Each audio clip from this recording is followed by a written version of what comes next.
A small cabinet on the wall is filled with various medicine bottles, nasal sprays. Okay, here. I hope Saint Batiste makes you feel better or something. Okay, here. I hope Saint Batiste makes you feel better or something.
A mustachioed and mutton-chopped man, amateurishly depicted, gazes at you with sad eyes.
skiff floats on the calm mirror of the sea.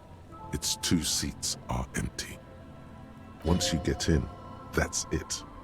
One pull of the starter handle, and you're off into the bay. A strange trepidation comes over you. Are you sure you want to go now? Have you made all the necessary preparations?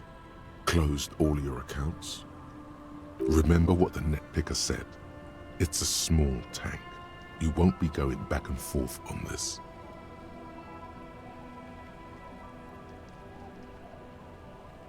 What?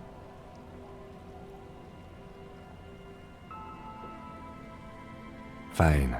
Let's blast Sadefem then.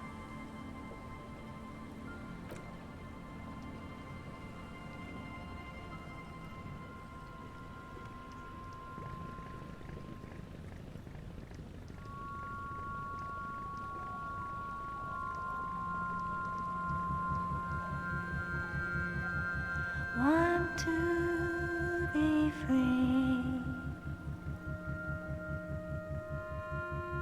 Want to be free.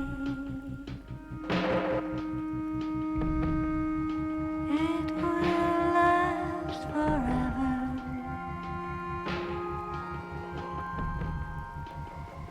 Eternally.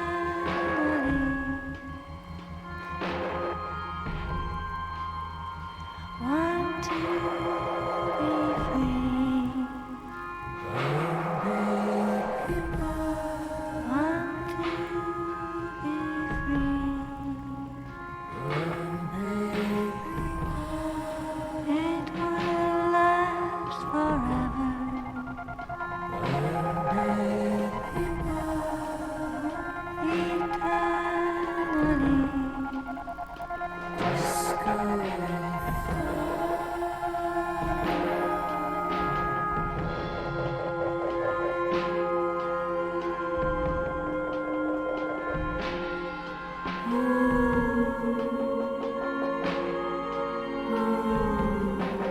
Want to be free. Want to be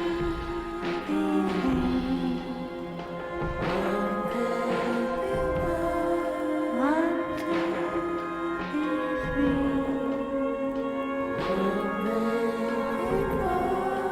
It will last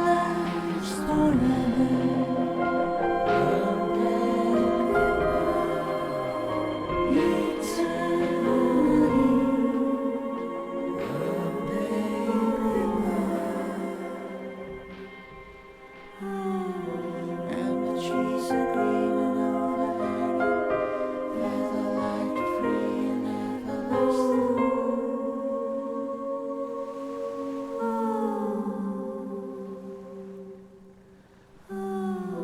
And the trees are green and overhanging, where the light free and everlasting.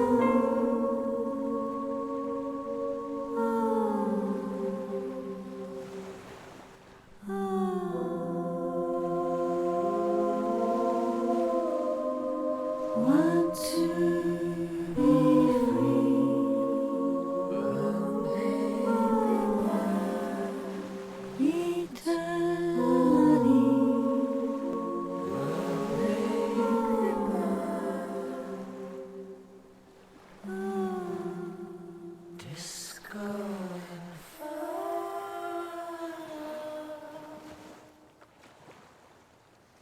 The boat comes to a slow stop. The lieutenant turns the engine off. Then there's silence. In the silence, a sputter of wings. A flock of quails takes off in the distance. There is very little wind here today. The ghost is standing still. You look at your arms, then the cliffs above you. Let's go.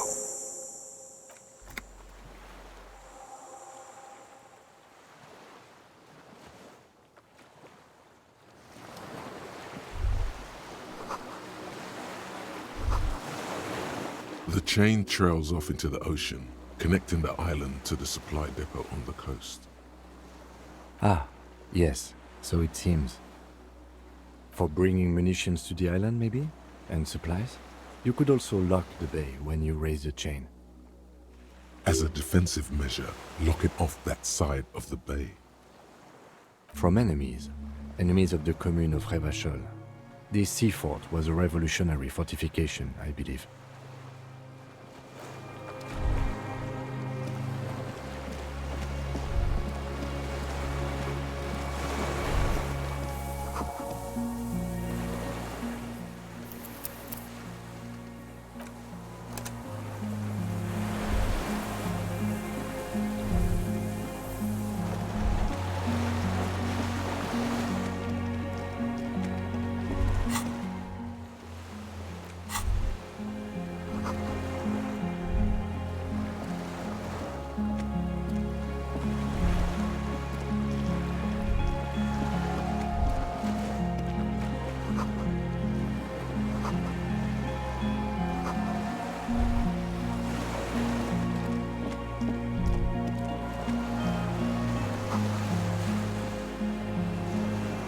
The dry grass crackles under your feet as you stop. Far away, birds' wings touch the still surface of the sea. The flock of quail departs, now more than 100 meters away, 102, 105. On the islet, there is almost no wind, just snow quietly falling on the reeds, bulrushes swaying on the waterline, long dried leaves chafing against each other. The great ghost of the air is holding its breath. A silent hiss, sea air moving through the needles of a pine tree. The faraway roar of the city, distant like today's dream. Before it, the sound of sand, the low tide filtered through its grains, a bird tending to its feathers. Snow falls on the water, melting away without even a whisper. A low hum. The air slowly moves through a concrete box, through its ancient slits and cracks, resonating, hollow, a big building. Air flows out of a pillbox window. There is very little there. The air cossets flowers on a meadow. Absolute silence. Reeds motionless. Bulrushes motionless. A flake of snow falls on an extinguished campfire. Hiss. A jitter. A sound impatient to happen, but not yet in this world. Yes? This is where a lesser man would stop to think about the pain shooting up his right leg and into his groin. Not you. You're concentrated on how. It is. Is that why we are stopping? The lieutenant nods in silence.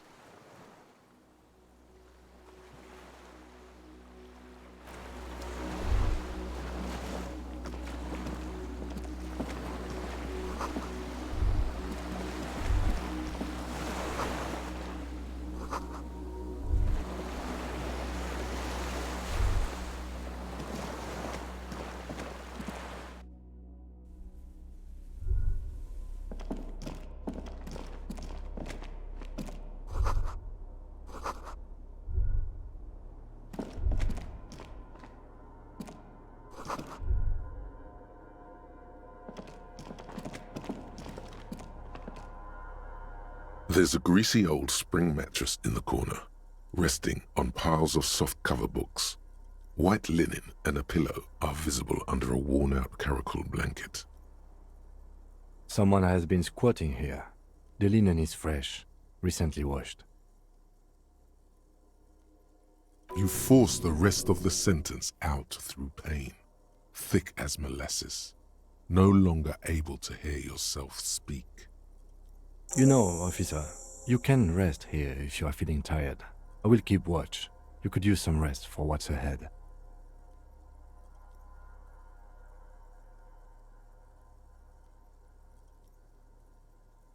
You face the concrete wall. There's less light there, in the dark corner. Like a dog, you lie there.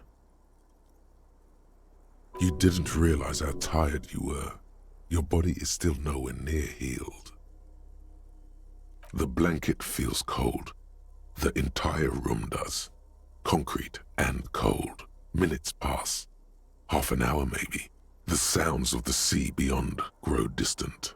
Your eyelids close until you feel yourself standing up in the darkness, right next to the mattress. Slowly, the world begins to hatch from the blackness. It's evening.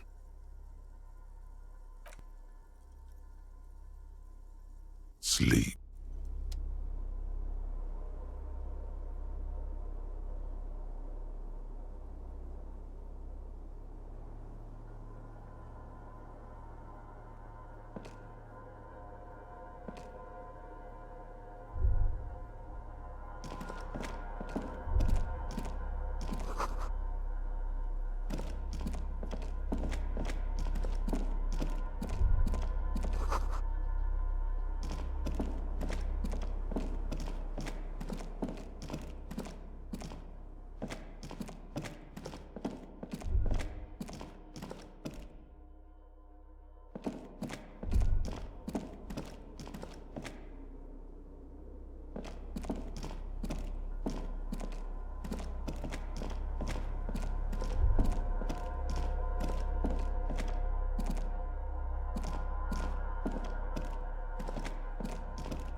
The dry grass crackles under your feet as you stop. Far away, birds' wings touch the still surface of the sea. The flock of quail departs, now more than 100 meters away, 102, 105. On the islet, there is almost no wind, just snow quietly falling on the reeds, bulrushes swaying on the waterline, long dried leaves chafing against each other. The great ghost of the air is holding its breath. A silent hiss, sea air moving through the needles of a pine tree. The faraway roar of the city, distant like today's dream. Before it, the sound of sand, the low tide filtered through its grains, a bird tending to its feathers. Snow falls on the water, melting away without even a whisper. A low hum. The air slowly moves through a concrete box, through its ancient slits and cracks, resonating, hollow, a big building. Air flows out of a pillbox window. There is very little there. The air cossets flowers on a meadow. Absolute silence. Reeds motionless. Bulrushes motionless. A flake of snow falls on an extinguished campfire. Hiss. A jitter, a sound impatient to happen, but not yet in this world. Yes? This is where a lesser man would stop to think about the pain shooting up his right leg and into his groin. Not you. You're concentrated on how. I have. Is that why we're stopping?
An old cylindrical generator is nested above the ammo lift, with makeshift electrical wiring running out of its side and across the floor. The cables disappear into the wall to your right. The lieutenant puts his hand on the metal barrel, checking for warmth. It's cold now, but someone has been maintaining it. The wiring has been repaired. Downstairs, somewhere? Liquid carbon. I would imagine it takes mazout. The kind that's favored by vagrants and fuel thieves. It's been a long winter, long and cold. If anyone stayed here, they'd need a generator. A hollow ring. The canister is empty. Dust falls from the generator and down into the ammo lift. I don't know. I'm not a philosopher. Someone with basic electrical skills has restored it in order to keep the room warm. Maybe it's the fire guy. The wind outside picks up suddenly, with a faint howl. Inside, it's warm.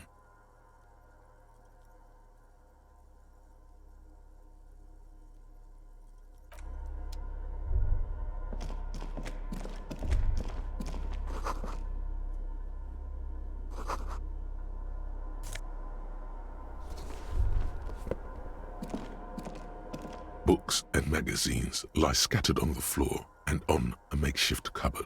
They are not particularly well organized. Most are soft covers, serialized fantastique and detective stories from the 20s and 30s. This disparate digest includes the classic animal adventures. Among what is mostly commercial fiction and serialized stories, you find a magazine cathodique for electrical engineering. Then it's back to pulp. Light erotica, an international thriller about circuit benders. Someone's made themselves a home.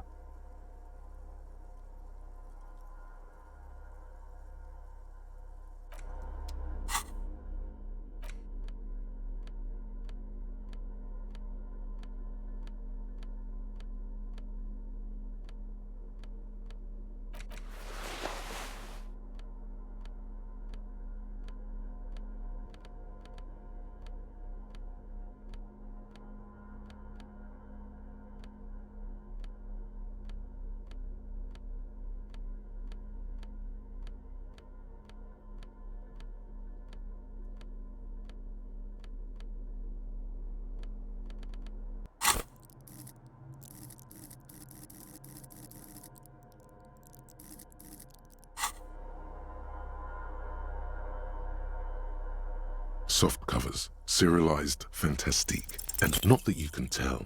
This is a digest of someone who's dead bored. Most of it is for entertainment purposes, fittingly right next to the radiola on the floor. Maybe it's a little old-fashioned. There's a nude mag. More than that, you can't say.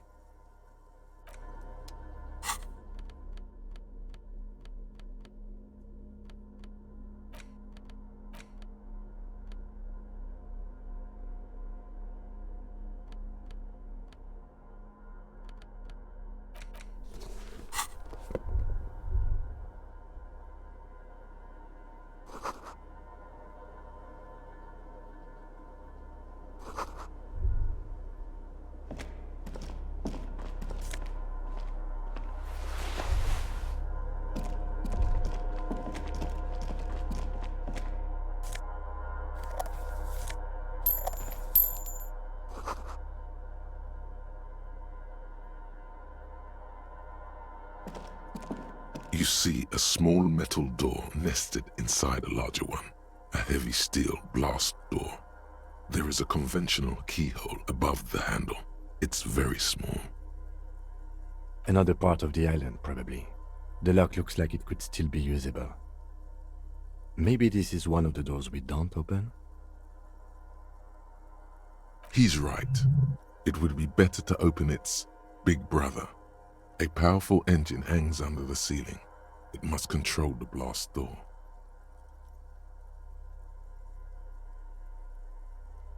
I think there's a console just southeast. Let's look around. Getting the blast door open seems like the best plan.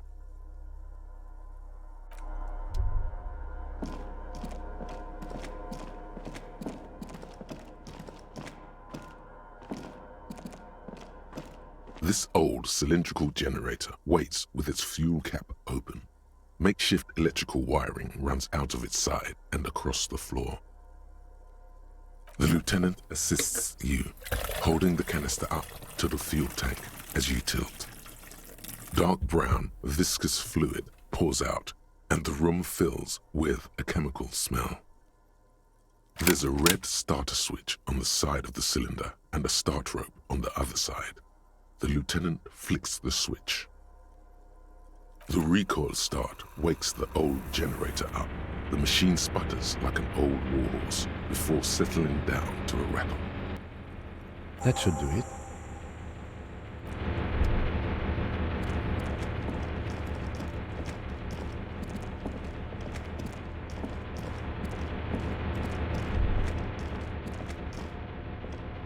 Green paint flecks off the monoblock aluminium cabinet. There are rows of switches on the front panel, a frequency band, and even a keyboard. The console of an antique computation device. The generator upstairs, with wires coming out, they terminate here. I think, yes. Let's see. That one, the emergency open. The blast door opens with a series of clicks. A shaft of light appears, then widens as the light shines in.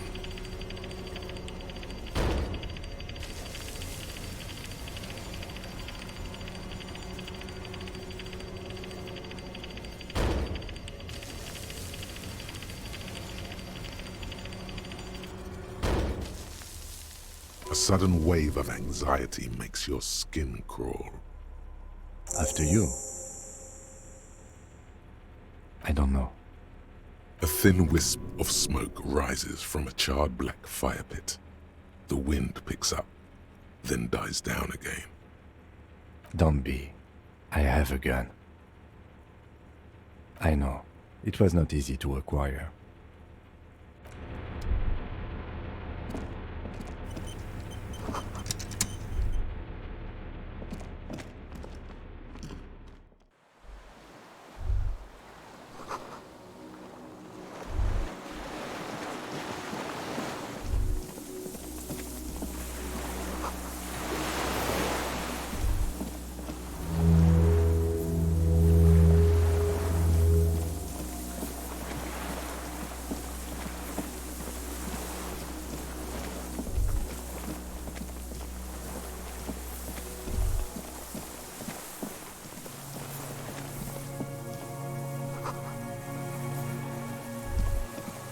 A strange feeling looking at the water. Maybe you should just wander off into the sea, leave it all, and walk in. With a bottle in your hand. Always. Perhaps there's someone there, under the water, waiting for you. In front of the video rental, on the corner, at the crossing. Smelling of tutti frutti and betrayal. Maybe you know it's going to hurt. Yes, cold and still. But love is warm like the inside of her mouth. Yes, yes, yes, yes. In the snowing mirror of the bay, you see Martinez reflected.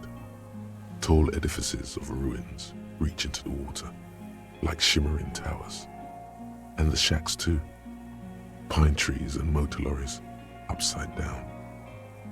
Islets and posts, like stepping stones, lead into the water in front of you.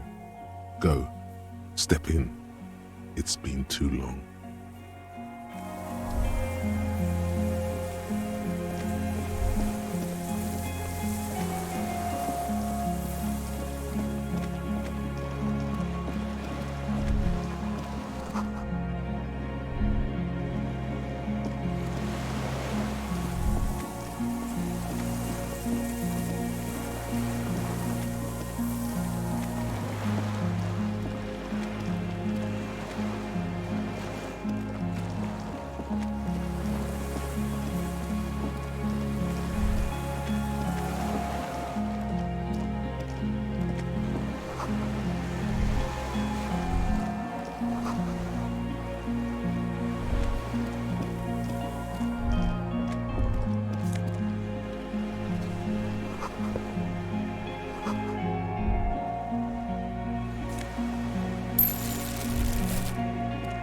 There's a rain-soaked mattress on a concrete slab, only half covered by the crumbling roof.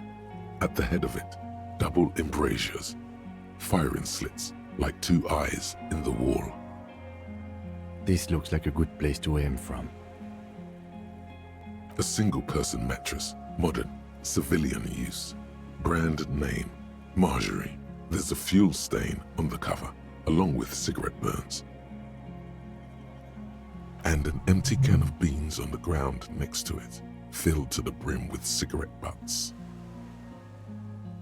The silhouette of a tobacco picker adorns the paper filter, the brand Tio Moteri. Could be a coincidence. Or the same person has visited Land's End and here. I didn't see any signs of smoking inside though. If people live there, they keep it tidy. This here may also be a smoking spot. There's a firing slit in the wall in front of you, like a little window. Quite old and grimy from years without cleaning by anything other than the rain. The springs screech as you lean on the mattress and crane your neck to look out. A small piece of Martinez coastline opens up in the square in front of you, like a tiny landscape painting, 1 kilometer across the water. The ruins look familiar. A towering skyscraper, its top floors shaved off by artillery fire. Capeside apartments. Rue de Saint-Ghislain, 33A and 33B. The red chimney and collapsed back of the 4-story tenement in front of the Whirling in Rags, Rue de Saint-Ghislain, 10, the doomed commercial area. The box-shaped silhouette of the Whirling in Rags. You see a small fleck of white on the rooftop, the upstairs window of Clausia's room, in the snow, reflecting light. Do you have a line of sight to the window? More than that.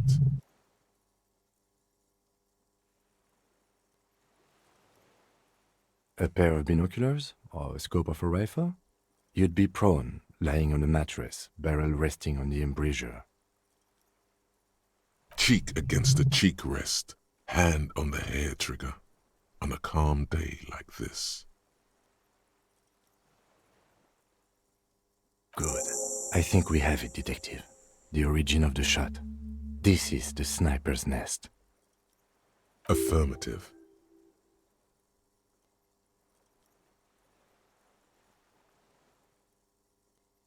Why? We don't go everywhere in a 1,000-meter radius of the crime scene. That's not procedure.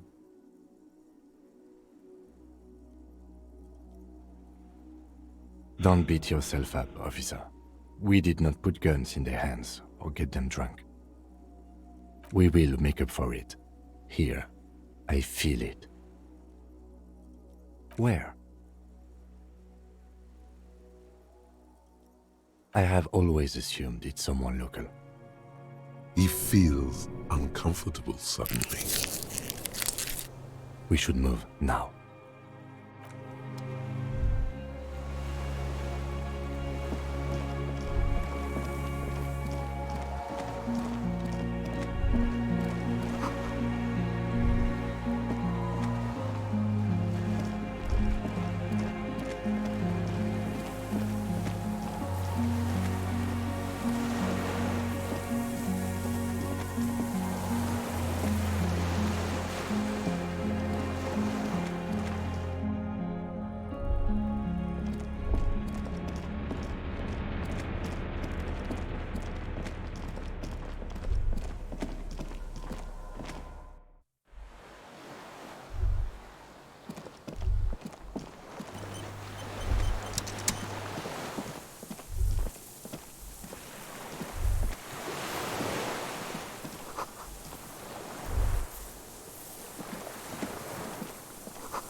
An old man, wearing tracksuit trousers, leans on the frame stock of his rifle.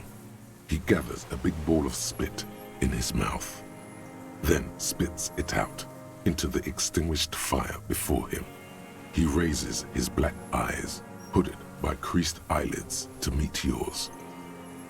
Unclouded by cataracts, his eyesight is sharp. The what now? I can't hear you. I may have. All sorts of little rats have come sniffing around, trying to give up the position. The position sounds like a hiding place. Fire guy. Regressive bourgeoisie henchman. Can't even talk like a grown-up. I did. And you opened it. How? I should have burned that console down. Reactionary rock and roll music. Playing on the water. Told you we shouldn't play sad FM.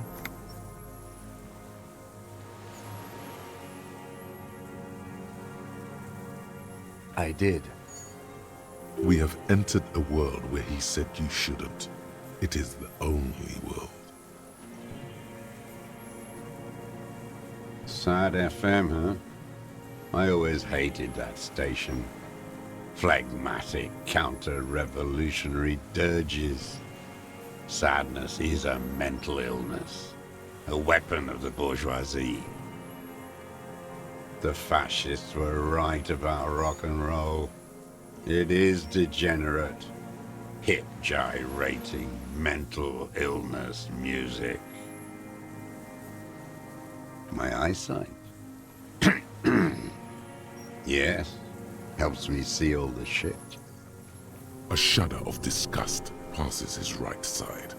His left side remains motionless. It's not nice. It's a piece of shit. But it gets the job done. It's a 3-Angong 446. A Samaran rifle. How did you get hold of one? It was sent to us by our brothers in the Signal commune. Military aid. It has stayed true to him. He can still make it sing. You heard me. It's good now. Like chalk wiped from the board.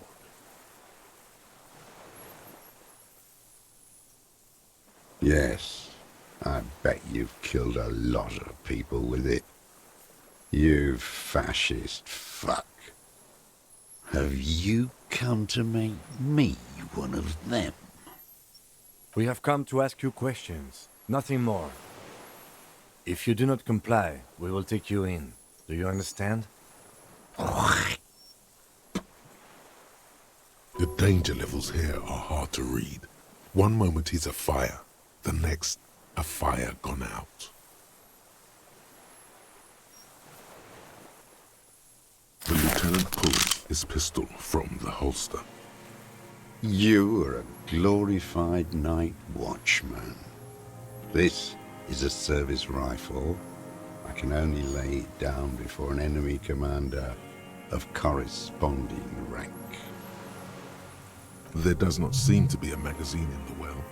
The rifle's side is clearly visible. Yell at him now, loud.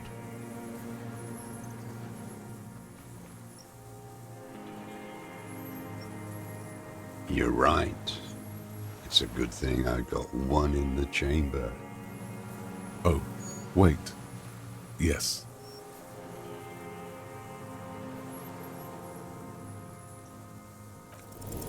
It's a good line, but your voice slips on, Commander, producing a little squeak. Sounds like you're afraid. A big-time operator of the pederast army. How about I keep it, huh? Hand it over to a real killer. A Briscard. The lieutenant aims his pistol square at the man's forehead. Put it down now, sir. Or you're gonna blow my brains out before you question me. To hell with it. It's a walking stick anyway. It's out of bullets. Like an amputated limb in the sand. His gaze follows your motions. The rifle feels surprisingly light in your hand. Frame stopped and patched in places with tape and wire. Still warm from his parched hands. Not the metal. The metal is ice cold. This weapon has been modified several times. The rifle's in a shabby state, like a crutch that's seen too much travel. Hieroglyphs are embossed into the forearm, made of walnut. On the butt, you see Vespertine writing, burnt into the wood. Triangong, 4.46mm, made in Sinyao. Warren, personalized even. Looks like this weapon has seen a lot of use, hasn't it, sir? No response from the old man. The plastic cape around his shoulders rustles in a small bout of wind. Jacketed, military-grade ammunition. Stable in flight. Good for hitting something that's very, very far away. I wonder how old it is. The old man does not answer. He just stares in front of him. The old man keeps following your motion with his gaze. His right arm twitches suddenly. Some kind of involuntary response. Something is slightly off with his motorics.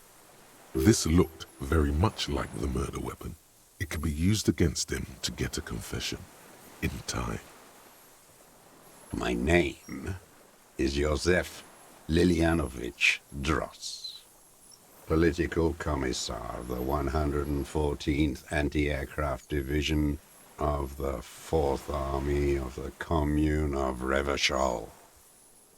I am a deserter, a partisan, and a prisoner of war. This is my termless surrender. The commune of Revachol? Do you mean the ICM? Your holdover from the... From the Insular Indian Citizens Militia, the army of the revolution. I was recruited in Jamrock in '07, trained in the École de Contrôle Orient, and consigned to emergency defense duties in '08. I left my unit on the eve of the landing. When I returned here on May 14th, the commune had fallen. Still armed and ideologically trained, I wrote a criticism of myself and resumed partisan duties. 43 years. No. I've been on other islands too. I was an Resurrection until they turned it into a spa in '18. Then I was an E-48, a nameless sound, until the sea washed over it. Then I came back here. That was 22 years ago. 43 years and 10 months. It's not how a human being should live. But I had to. I couldn't just forget. I couldn't just forget what I saw. What have you been doing during all this time? Hiding, fishing, waiting. Where the afternoon grows late, on Rue de Saint-Ghislain, people walk home. Street lights will soon be lit. Further inland, the streets are alive with workers, men, women, children, street hawks and migrant laborers. The temperature is steady. Alto cumulus clouds form above Precinct 41. Always waiting. For her to return. Her who? Girl, child, revolution.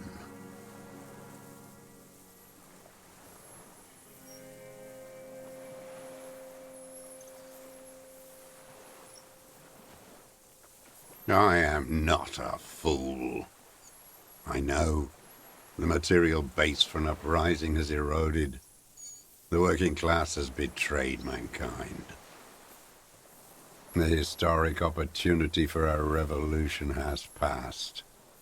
It will not come back anymore, however hard I try, whatever I do. How does anyone survive? I steal. Now hold on there. Supplies, vegetables. I collect rainwater. It's the life of a dog, not a human being.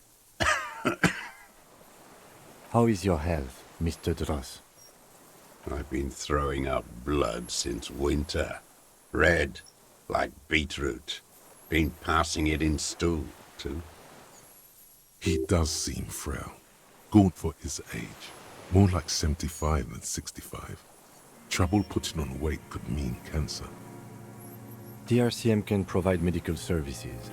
You need to be looked over. I need to die.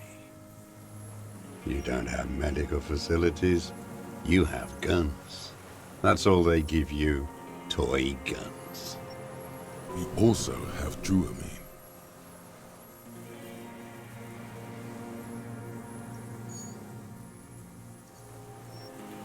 I haven't.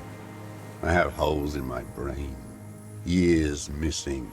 Others filled with pain only. A decade of... I don't even know what. Inferno? I would imagine it gets tremendously difficult mentally to live in isolation. Traitors. It's better alone. I watch the people of this city turn the lights back on more and more each year. Ruins, glimmering in the dark, like a fucking merry-go-round. It's disgusting.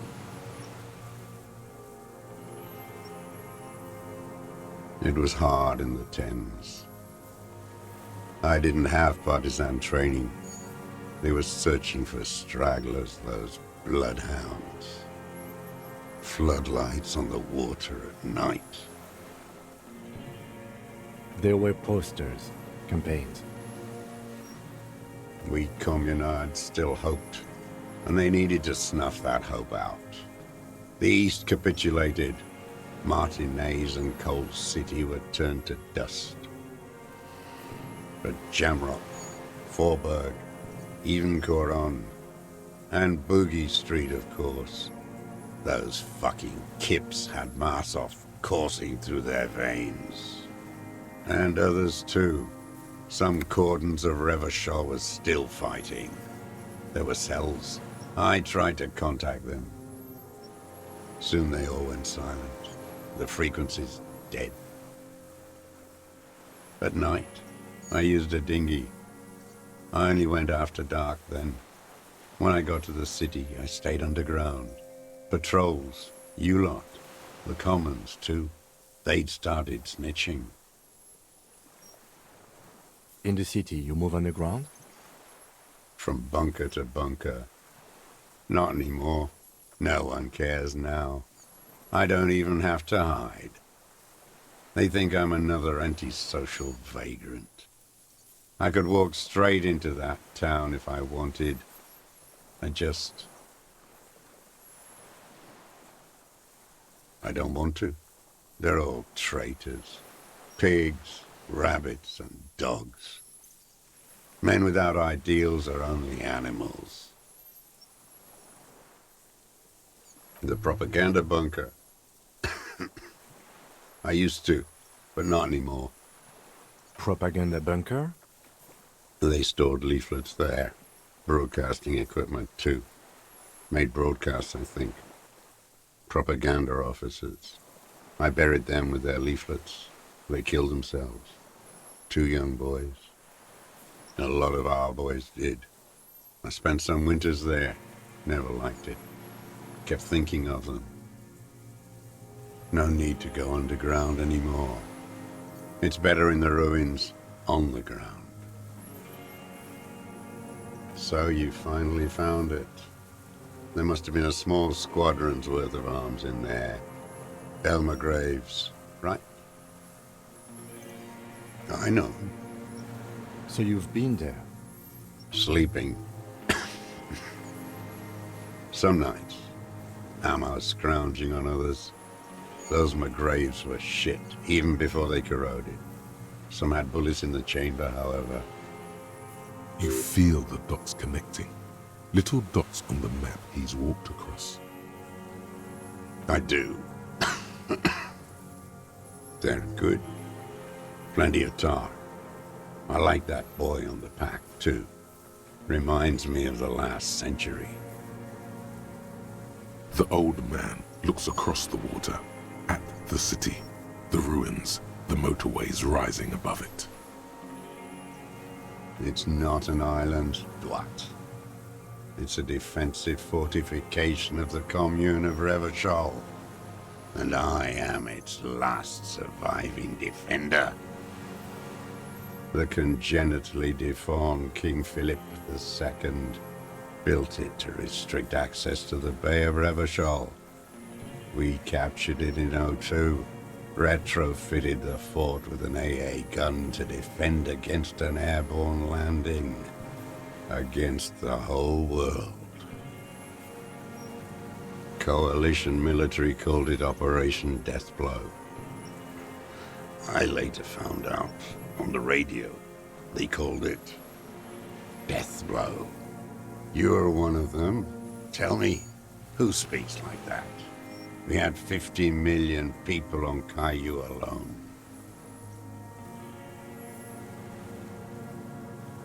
Iblis, the black-eyed angel. No, I am not a soldier. I am an ideological officer.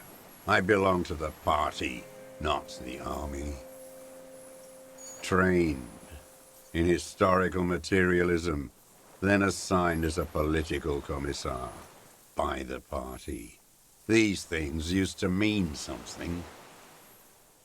The old man does not answer. He tilts his silver head and looks at the reeds. You see a small tremor pass through his legs. His job was to assure the army answers to civilian control and follows the ideology of the Commune. Scientific communism. A commissaire politique is a night philosopher of the revolution, a future human. Awakened from shutdown by the promise of ideology. He nods slowly, then another tremor. No, you're not. You're part of the meat shield. The human shield that surrounds the fascists while they kill and rape. That's what you are. Detective, we have not come here to discuss ideology. We have come to ask questions regarding a murder investigation. The old man spits into the fire pit. He does not say anything more. A jitter passes his lower body. There's definitely something off with his body. Something more than just metabolism, or even cancer. I was just 16 years old. 15 when I volunteered. I had a lapse of faith. And of courage, too. You could say I misunderstood the historic role of the proletariat and thought Mazovian socioeconomics were fallible. For a second, I doubted the irreducible laws of historic materialism. A second is all it took for reaction to take hold.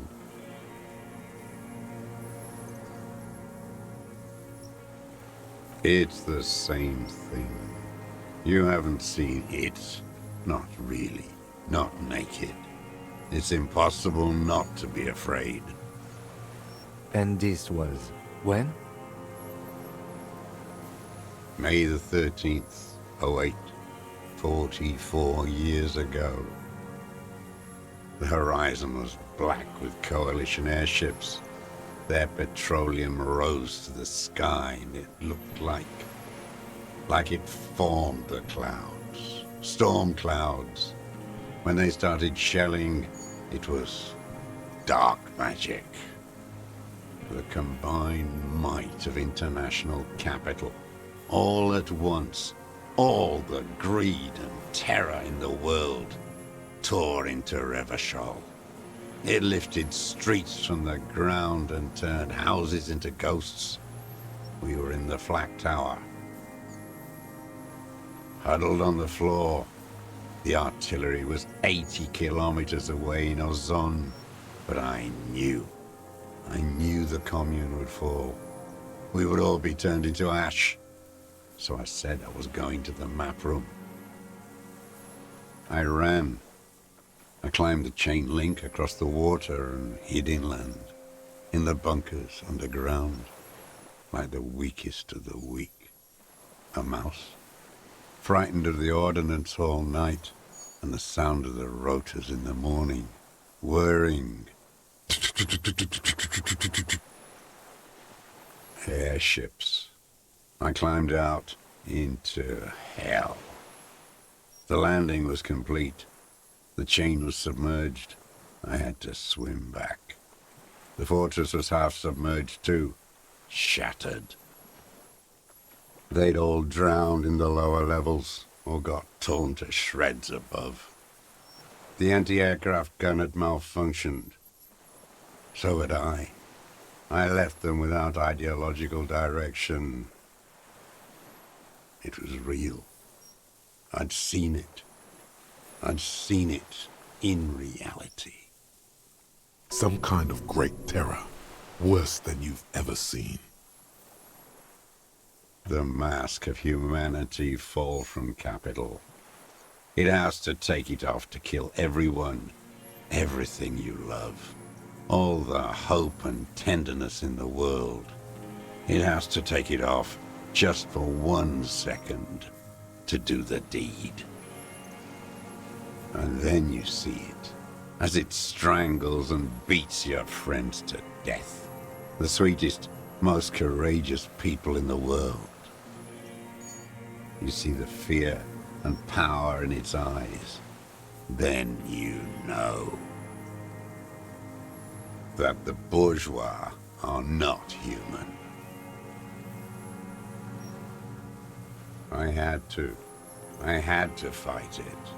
I had to never stop.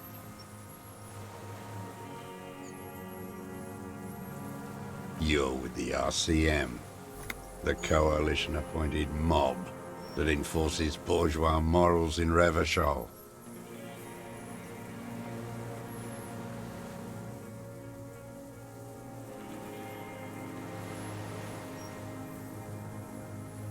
You're the RCM.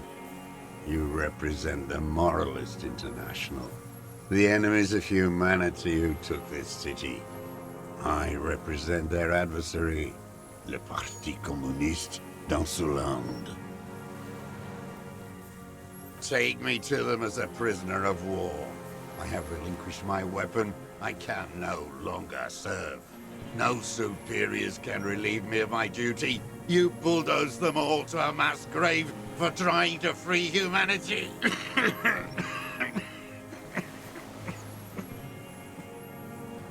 A spray of blood from his mouth on the black charcoal in the fire pit. There's nothing serious in this world. I've used it for killing people. Here we go. A trail of blood. The lieutenant smells it too. Killing people? It's a gun. That's what they're for. You want a moralist euphemism? Defending your family and your property. I haven't done that.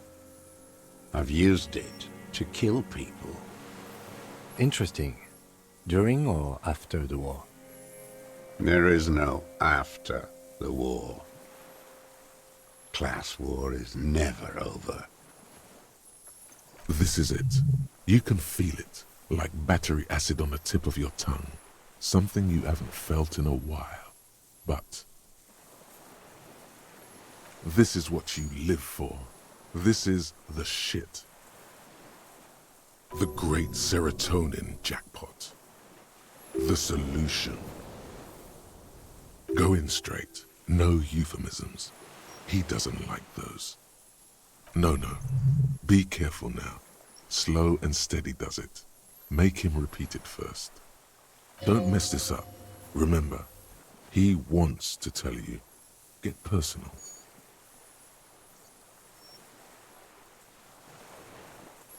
The who now? He heard you. He just wants to hear you say it. You're in.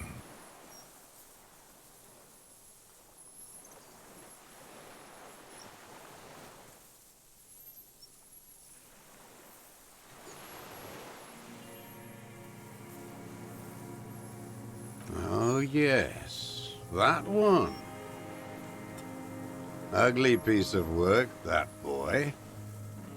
Did you kill him?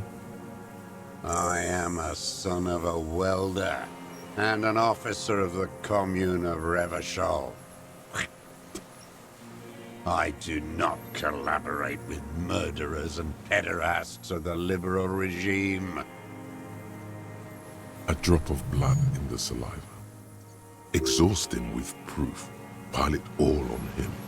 Get a confession. The gun. The murder weapon is the perfect opener. The scent of blood in the air. But what else? There was something you can't remember.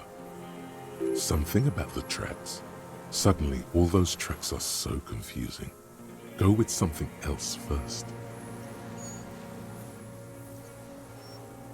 I saw you poking around there, looking for evidence. You're damn diligent when it comes to dead fascies.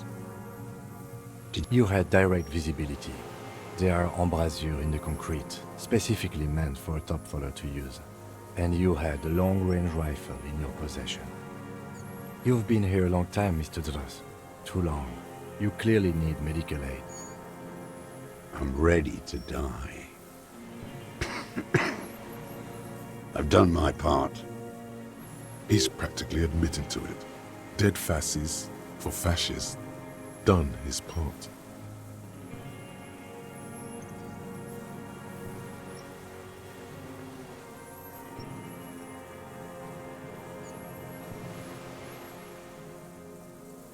Because it's a sniper's nest, you stupid fuck.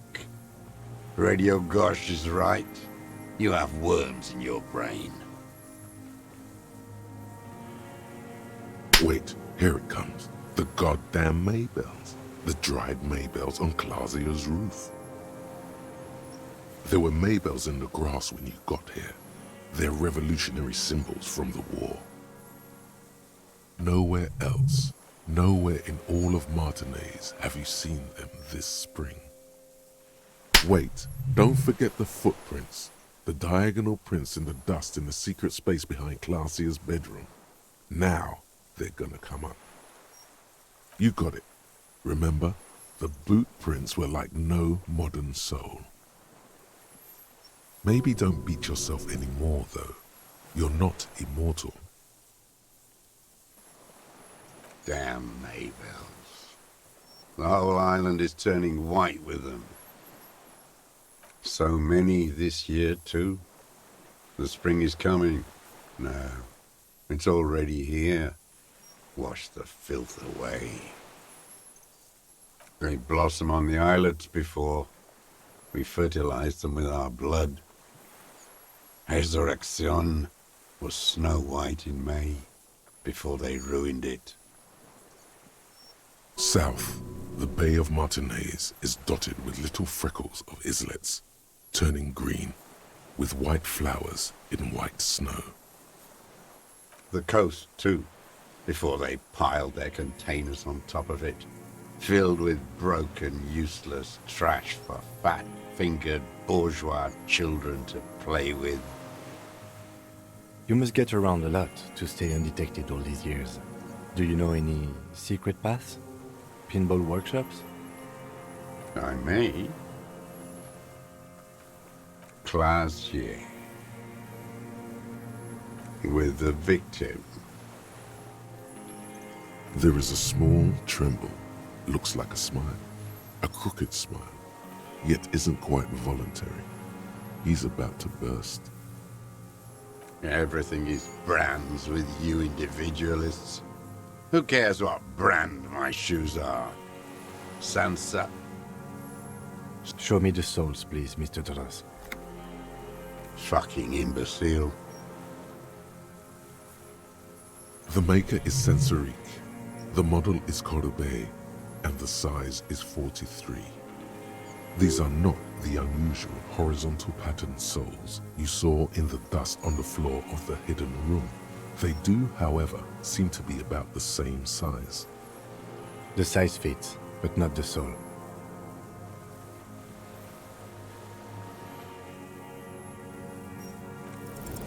Simpler? No. This is another loose thread you will never connect. The lieutenant raises his brow. People change shoes, detective. It was you. You were there, weren't you? Crawling and whirling in rags. What were you doing? Some kind of reconnaissance? Preparing the scene? Listening in on her? Trying to rack your brains. You're desperate to report something back to your masters.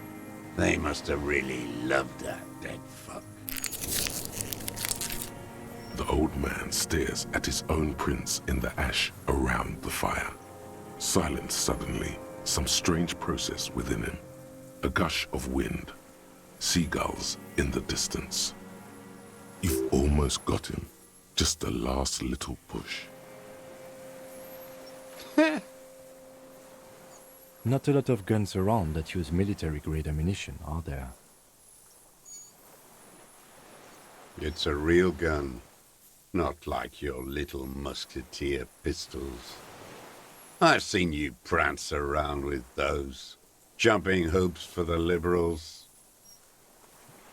You look like imbeciles. Why don't you ask them to give you real weapons? Going against automatic rifles with these toy guns. Of course you got those boys killed. Damn, he saw you. He's watched it happen.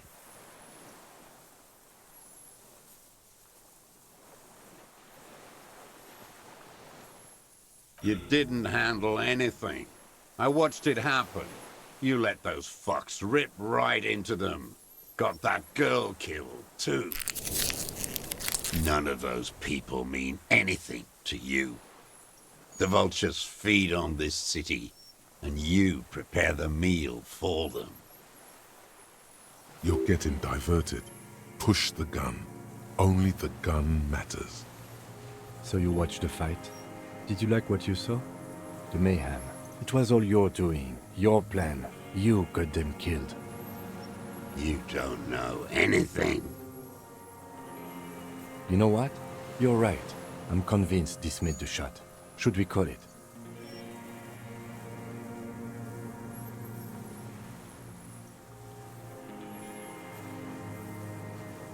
Good.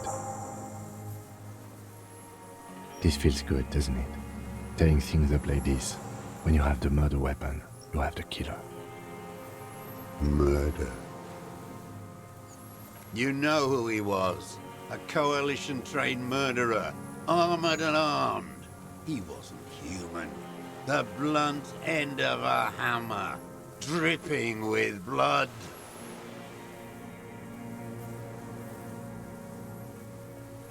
Beating us to the ground. Moaning with joy.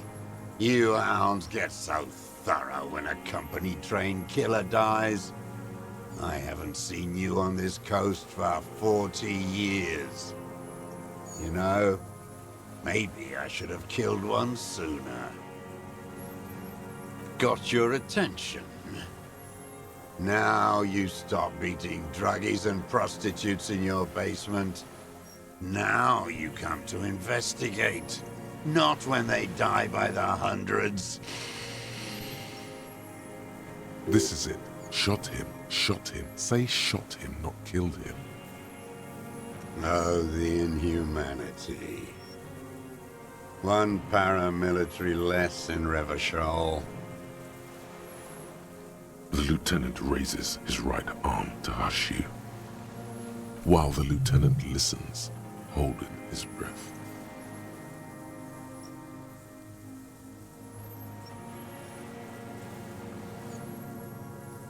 I had them in my sights, both of them, him and the whore. I was breathing with them, in phase, and I pulled the trigger and flew on the air until I landed in his mouth. I didn't think I had a shot like that in me anymore. I did. I saw him kneel there with his mouth full of death, and that stupid look on his face. And his dick still in her. Nothing. I went to sleep. Next morning there were Maybells everywhere. The world was white, or what's left of it anyway. My last spring here. I knew the fascists would come to avenge their own. And so they did. Mr. Dross, are you aware you're confessing to murder? Yes. And you were looking at them, the victim and a young woman, having sex, through the scope of your rifle that night, before you shot him? The old man nods. Why? Because that's what they were doing. The motive. This is where the motive is going to come from. I don't understand. Do you, detective? I don't understand this part. I'm always looking. Are you always looking through the scope of a rifle? I'm just trying to understand. A rifle scope has the best magnification. Helps him see all the shit. And if you don't like it? Click. Then you pull the trigger? Yes. Think of it as a form of critique. A tragic comedy. Druggies, prostitutes, and rentiers. A strange little engine seems to fire up in him again. It straightens his back. Specifically, the whole city is a charnel house.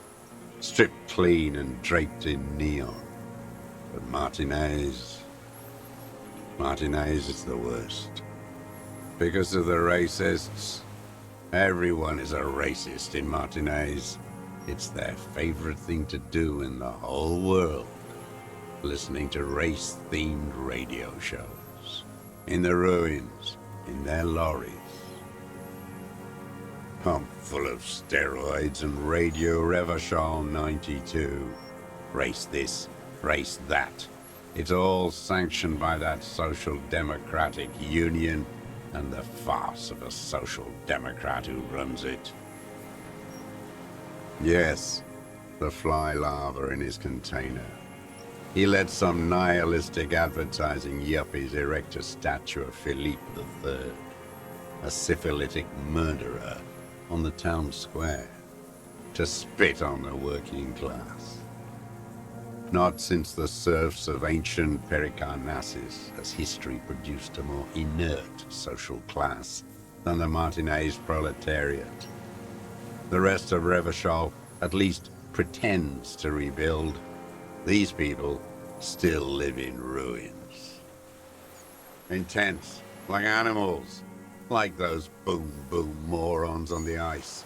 A pity they didn't drown in that tent of theirs. The worst of them is the blood-drenched Sucrion on her yacht, licking her lips. The old whore's gone now. Her gun-toting porcelain men are dead. So, actually, no. The worst is that old cock parading around in his uniform, throwing balls all day. It's not enough that the racists and liberals are dancing on our graves. The old loyalist ghouls still parade the ruins too. Every morning he's there, while the parasites he fought to protect are off in Ozon, or Quayamorang, or some other island they built their palaces on, feeding on drugs and having sex with their own children. That's all the rich really want. Sex with their own children. Throughout history, even the royal bloodline of the suzerain, it's all just an excuse for them to have sordid sex. At least that old cunt, Frisell, is now dead. We did good when we pushed him under the horse car, until, in the 30s, those disco whores.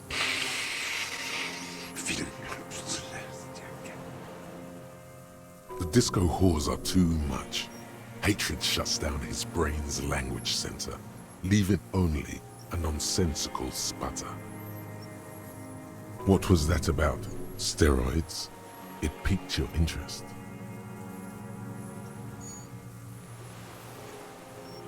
Whores. Yes, steroids. A racist on steroids. What is my opinion? You think the rich man has an opinion on this idiocy? Is the rich man on the radio telling you his opinion? No. The rich man's looking at real estate and fiddling his kids, wading through the corpses. Ha, yes, but he was there. Why was he there if you can't have an opinion? Scratching away at the race question. You moral intern monkeys keep the conversation going on Channel 4, helping the rich man conduct his swindle with his inanity. You think the rich man cares about your little race games? He rules the whole world, and he laughs at your moral soliloquies.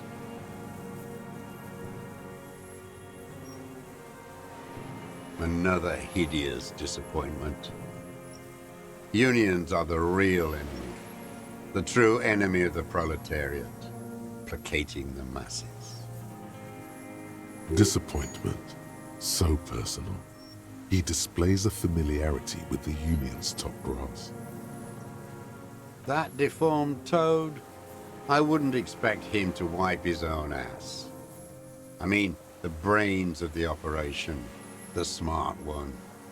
Edgar.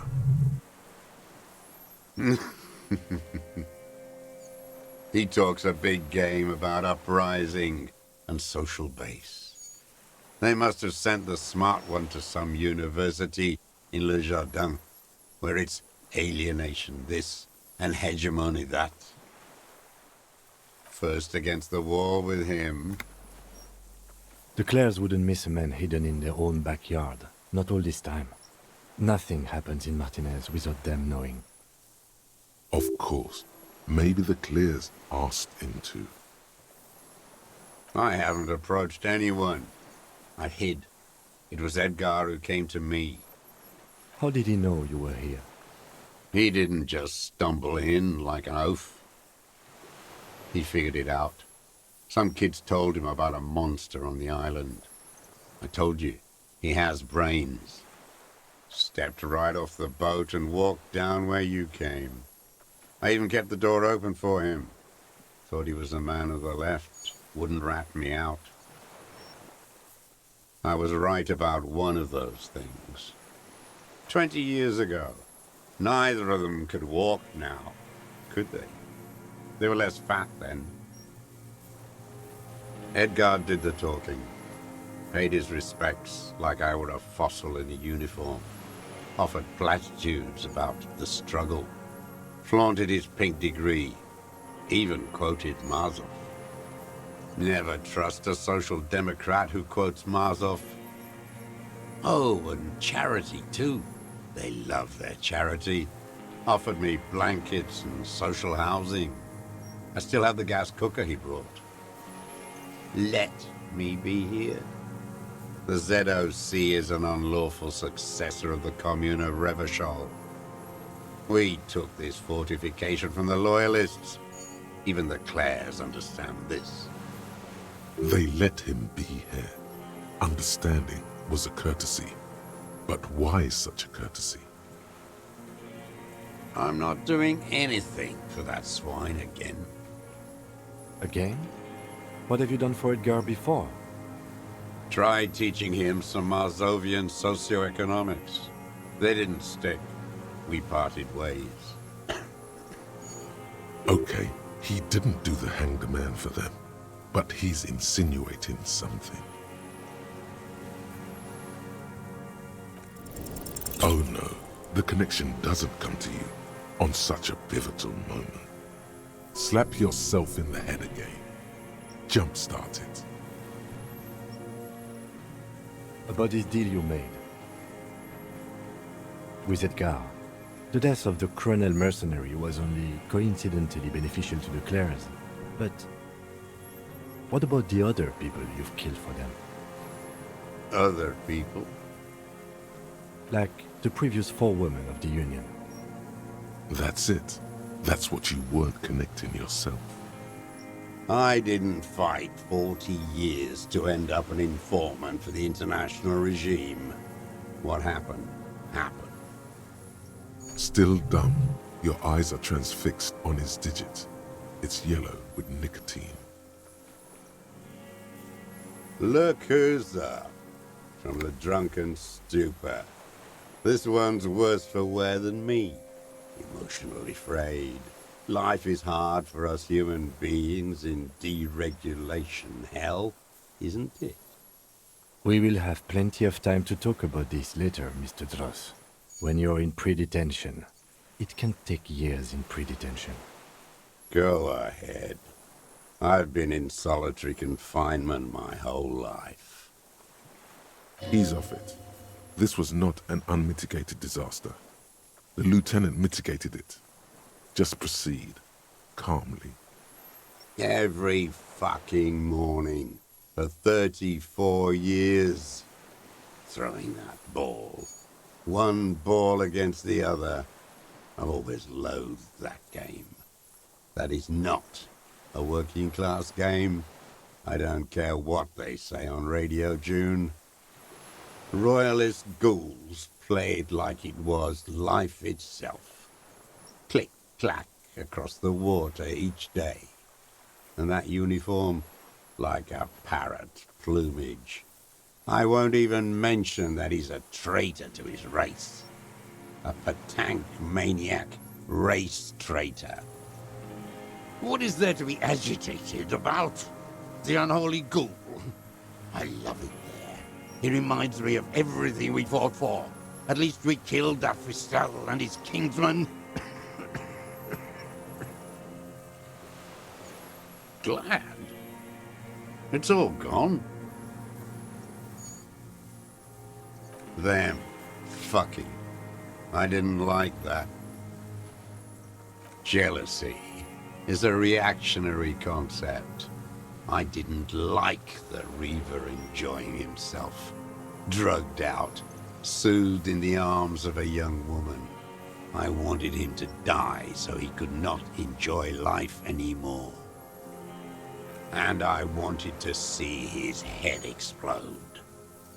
That too. She should know better than to hold a child murderer between her thighs. I knew he'd be there for one more second, writhing. That's all it takes for the bullet to reach his head.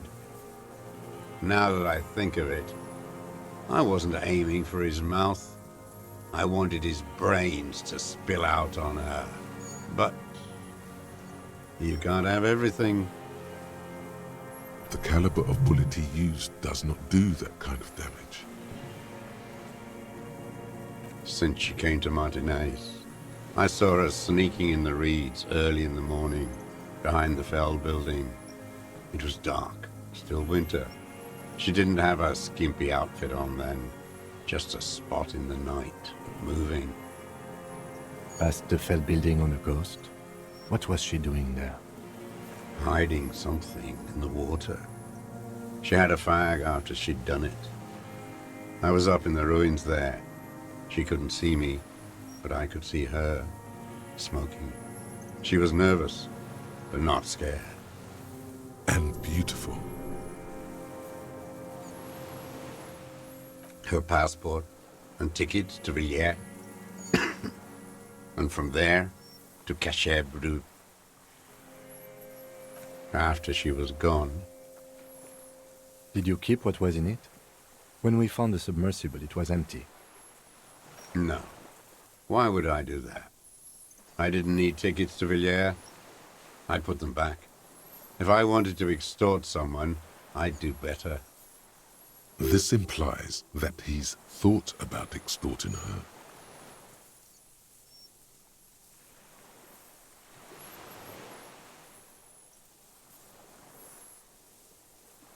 I did.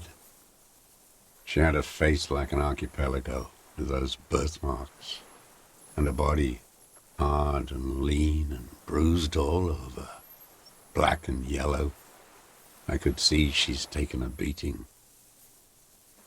I could see who she was, too. A spook, on the run.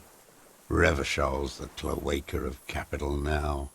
All the bagmen and arms dealers end up here to do drugs and have sex like animals. You could tell she was a spook? From the documents? She had different color hair on the photo, and glasses. Forged. Some sordid bourgeois affair. I've heard about this kind of thing on the radio. The bruises. You can't make that out in a scope. You can't see bruises through a scope. It's just a blur. He must have climbed to the roof, maybe.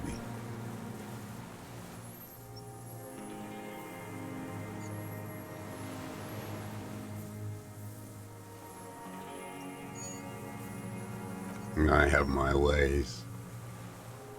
You've been through the secret route behind the whirling rags. Those were your footprints. You just changed your shoes. I've been through all of Martinez. Every nook and cranny. Thank God, the lieutenant is picking it up. That Nook too? Yes, that too. The things they did in that little room. What she'd do to feel good. Funny the way light works. You turn it on inside, and it gets so dark out, you can't see a man looking in. I learned that in the 20s, when they were still hunting me. I've seen people do some shit, but... Those two took the cake. You hear the familiar scribble of the lieutenant's pen. A quick glance at you. How did you get in there? The hidden pinball workshop. I can just walk in there now after a good wash. I told you, they think I'm an antisocial. Closing hour is a good time. The kitchen's empty. You had to open the steel door in the kitchen? How? I got that open a long time ago.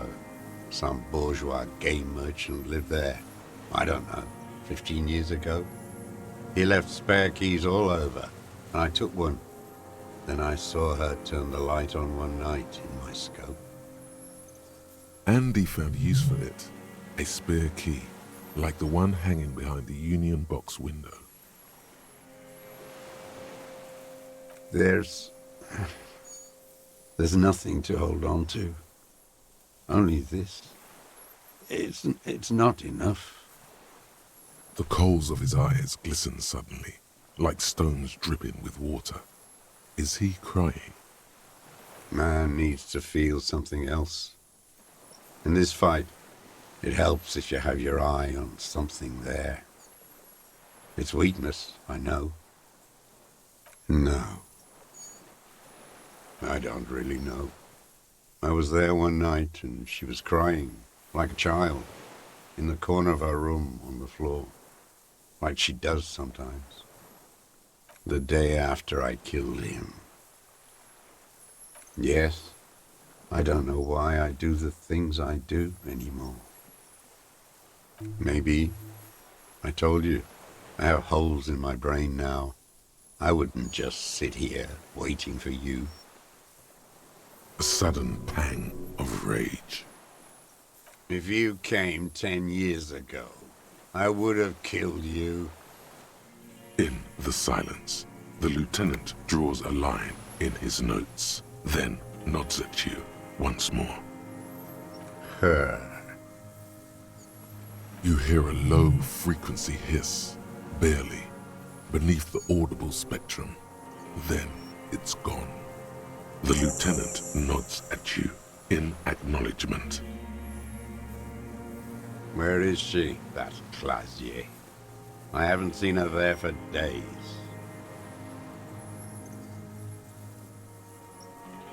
Gone. I knew it. She kept staring into the scope this last week at the island, like she knew.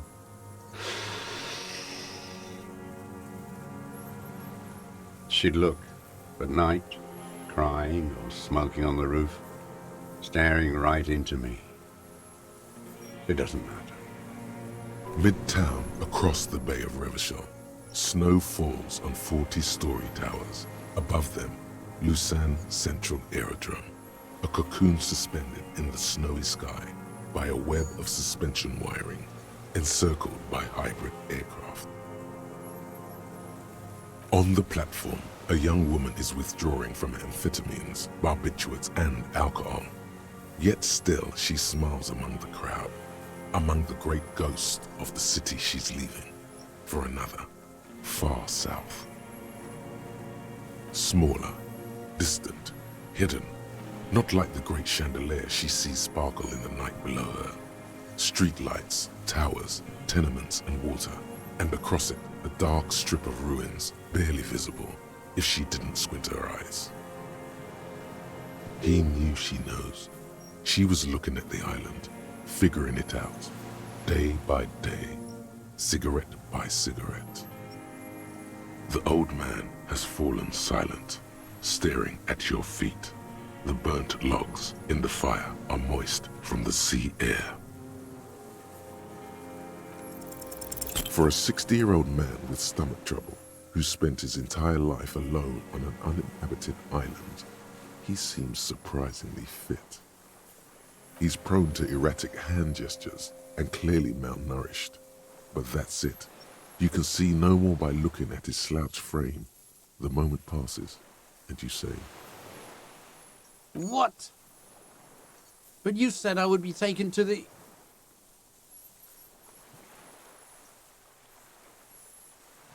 the sum of all the erratic movements, fidgeting, and mood swings he's been exhibiting. The wind picks up. The silence on the water is broken all around you. Little shivers of waves appear. The lieutenant continues, like an incantation. Your Wayfarer rights have been suspended. Information provided to the officers on the scene will be used against you by the prosecution. You will be given legal counsel within 1 week and must face court in 44 days. Do you understand? Do you understand? But...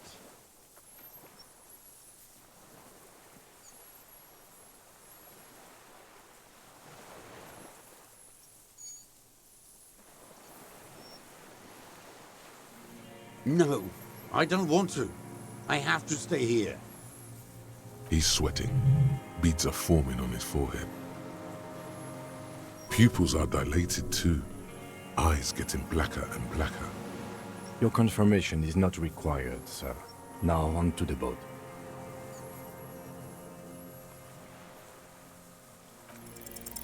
There it is again, to your north, as it has been since you came to the coast.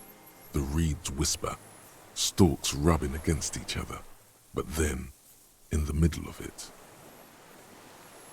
something completely different. It sounds like a bow, very slowly being drawn against the strings of a violin, a very small violin, made of reeds and rushes.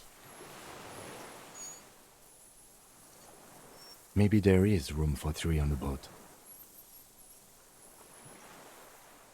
What? What are you talking about? Is this... really us? Your skin crawls.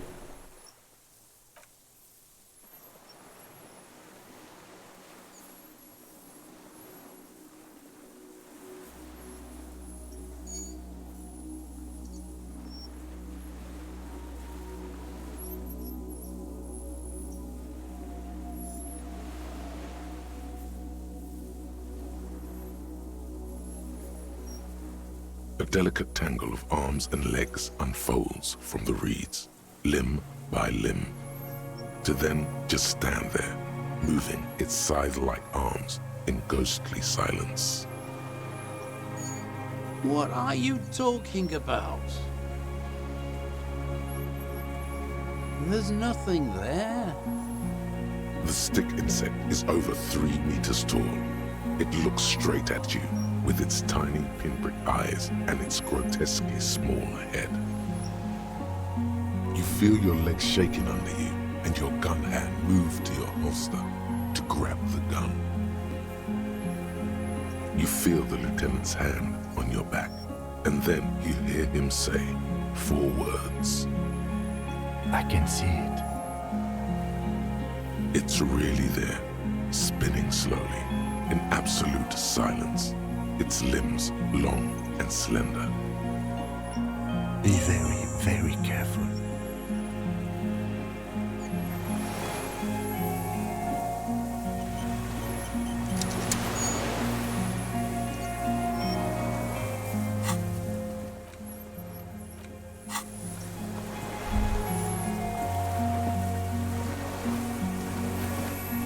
The creature stands on long stilt-like legs, antennae hanging from its head like a woman's hair, white and curled at the tips.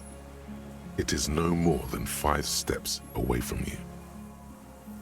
Reed-like tufts stick out of its joints. As the insect moves its forearms, it produces a faint hiss, like a reel-to-reel machine spinning after the tape breaks. The hiss is different from the strings you heard before. It says something else in a lower pitch.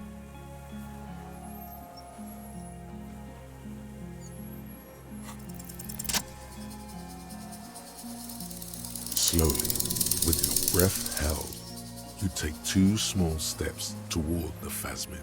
The creature lets out a series of ultrasonic clicks that swarm around your head like swallows. Sweat drips from your brow, soaking your chest. You reek of it, your chemicals. Hissing and clicking, it extends its mandible-like antennae to greet you. You're right below it now, looking up at the colossal chitin of its white limbs. The head of the creature is crowned by reeds, and its eyes are like small droplets of water. No reply. A total ancient silence comes from its mouth, along with what appears to be some kind of foam. The stridulations of its limbs continue all around you. You were right. Little bubbles form on the mouth parts of the creature, on its segmented lower lip. It looks to be foaming slowly. The foam is white, then yellowish. The faintest smell like you've never felt before, like burnt roses. Careful. It may be poisonous. The foam slowly turns a darker shade, like burnt caramel, as the insect moves its mouth parts, masticating. The little bubbles begin to burst, one by one, letting out that same smell like summer burning.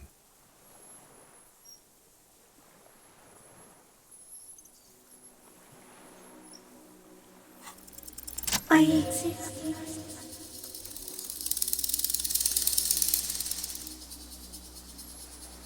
So am I. I was born to detect sucrose rewards and semiochemicals. What were you born to detect? He's in a bad state, deteriorating fast now. He thinks I am beneficial to him, but I am not. I only quicken his deterioration. Very slowly, and only because he won't go away. It is meant to keep them from noticing me, to interfere with the pictures in their heads. But he has looked at me for too long, and I am destroying him.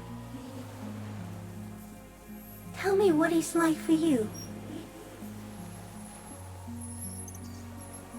Fire? Where? I do not have fire inside me. In me, there is not even blood, but lymph, like sap from a wine palm. Now, I will tell you what it's like for me. For me, it is a series of half-lit images, a kind of darkness, being intruded upon, transient, dim, moist. Shapes of plants and animals, and internal sensations. A swarm of sounds, tiny vibrations on the inside of my forearms. All speak of complexities totally beyond my understanding. I am at the end of a narrow funnel, weightless, so light, it only feels like something to be me.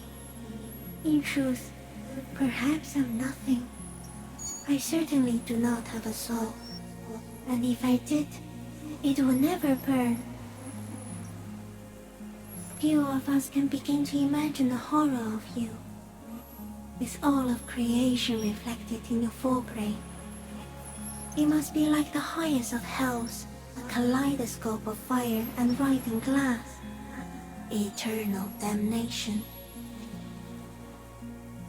Even when you're sleeping, and when you wake, you carry it around on your neck, with eyes open that cannot help but swallow more behind the mirror. I feel great, mute empathy for you. That must be incredibly hard. The Arthropods are in silent and meaningless awe of you. Know that we're watching. When you're tired, when the vision spins out of control, the insects will be looking on, rooting for you. And when you fall, we will come to raise you up, bud from you, banner-like, blossom from you and carry you apart in a sky funeral, in honor of your passing. But not me, because I'm just a leaf eater. No, you're awake. I am real. Light is forming me. This is real. Not even the birds know that. Not even the water lily. You can also eat it. If it's a leaf, you can put it in your mouth. Yum yum. Or read. Wait, so Yes, they don't mind. Yes, I once cloned myself and ate the little ones. It was winter, and I woke up at the wrong time. It was an accident. I am an unknown species of the order Phantasmadia, endemic to the Insulindian Insula. For the last 350 years, I have hidden in plain sight, masquerading as the reeds, molding, cloning myself, unfolding at night to play with trash bins and boys.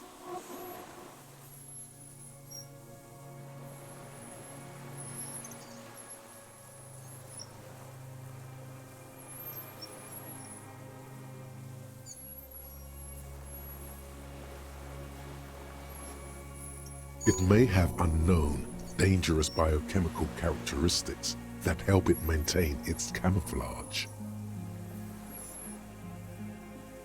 No one unnoticed by the first settlers and the land surveyors of the suzerain. Also, by the soldiers of the revolution and the officials of the occupation. Even the Seminese islanders who came here first, but did not stay, have not seen me. I have stayed hidden through 4 forms of government and 2 scientific revolutions, until I was accidentally discovered by a detective of the citizen militia in Rebelshaw, district of Martinez, March 51. Yes, I do not have a starter display, so I use a neurodegenerative element to aid in camouflage. Do not worry, it is only destructive over long periods of time. No, you are. The moral of our encounter is, I am a relatively medium life form, while it is you who are a total extreme madness. A volatile senior nerve system ominously new to the planet. The Pale too came with you. No one remembers it before you. The Nidarians do not. The radially symmetrics do not. There is an almost unanimous agreement between the birds and the plants that you are going to destroy us all. It is a nervous shadow cast into the world by you, eating away at reality. A great, unnatural territory. Its advent coincides with the arrival of the human mind. You're a violent and irrepressible miracle. The vacuum of cosmos and the stars burning in it are afraid of you. Give me enough time, you will wipe us all out and replace us with nothing. just by accident. We suspect it would be something like the oxygen holocaust that wiped out anaerobic life 2.6 billion years ago, when organisms first started breathing. Only much worse. Everything your eyes touch goes back there, behind the nose mirror. What if you blink? Are we still here? Please don't blink. What if he misplaces us all one day, or just forget?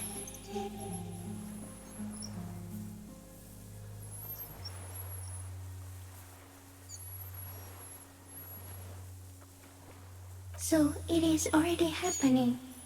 Soon, one of you will close your eyes and open them to see that none of this ever existed. It doesn't look like that, no. You're just staring at it.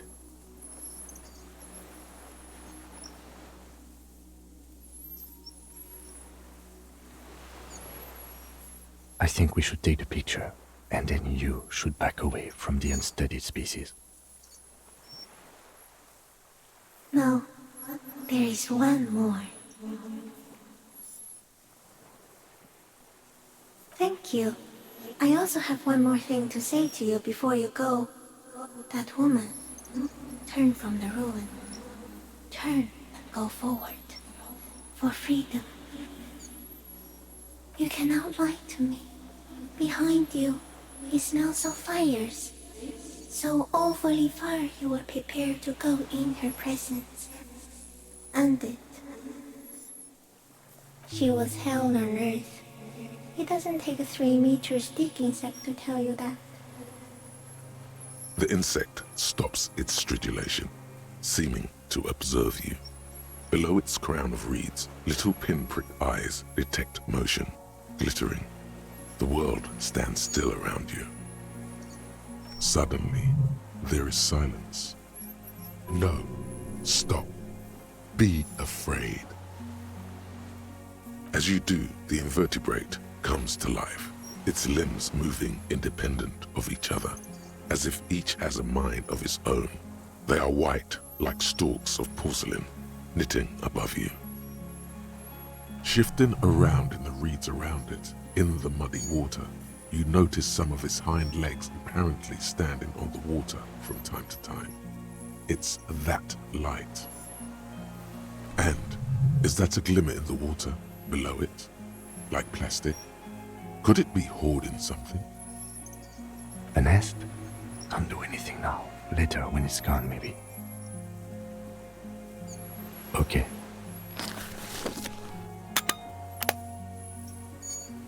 There is no change in the insect's motion while it's being aimed by the camera. It remains fixated on you. In 3. If it moves, you jump back. I'll shoot. Here we go. 3, 2, 1. The shrill flash of the camera cuts the air like the blade of a sword. The phasmid freezes in its bright light. Head turned toward the lieutenant. Hypnotized by the flash, it stands frozen before you. The sweat on your arms feels cold as ice, as if you're frozen as well, in the shadow of this great statue of chitinous marble. I got it.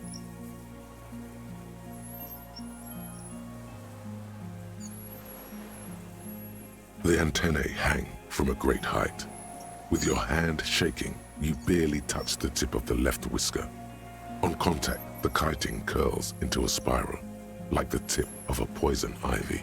Its touch on your fingertip feels cold, ticklish. The sensation is electrifying, resounding through your body. It is surprisingly delicate, the curly end of the whisker, like a young vine. It's even a bit wet.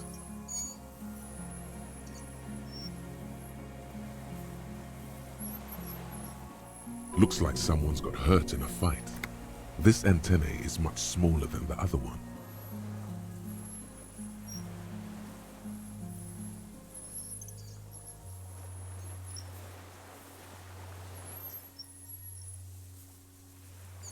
Be careful, detective. It's moving. You were right. It glistens with some kind of moisture. The creature in front of you stays frozen. The limb before you is incredibly light, like eggshell. It's much lighter than a reed. You feel a soft push could tip the creature over. Its hollow exoskeleton collapsing. Warning! A small shudder passes the creature's arm. High above you, its black pearl eyes still glisten, mesmerized by the light passing its nervous system. There is some kind of countdown happening as it slowly processes the overwhelming brightness of the signal. Here, within the smooth white inner part of its limb, you sense something very intimate. Thoughts. The nervous system could be spread out like that, over the extremities, like a cuttlefish. It tastes like sugar, very faint. The anthropod towers above you, tufts of reeds pointing from limb and head alike. Odorless, mostly comprised of water. Another shudder pulses through the creature's limbs. It jolts back to life, like a record continuing where it left off, in a swaying, praying motion. Even the small black pearls of its eyes do not stray from you.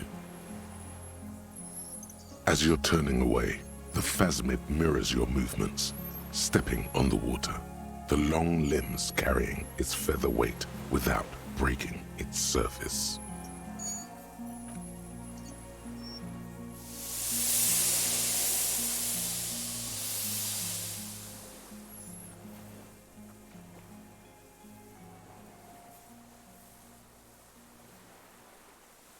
And just like that, it's gone, skating away across the sea's calm mirror like a skipping stone, leaving nothing but circles on the water.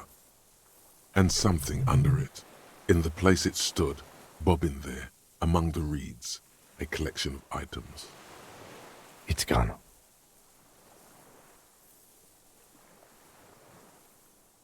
Apparently, yes, like a water strider. Only, I've never seen anything like that in my life. Looks like a nest of some sort. We should have a look. What now? Our suspect is not looking so good. We need to check on him.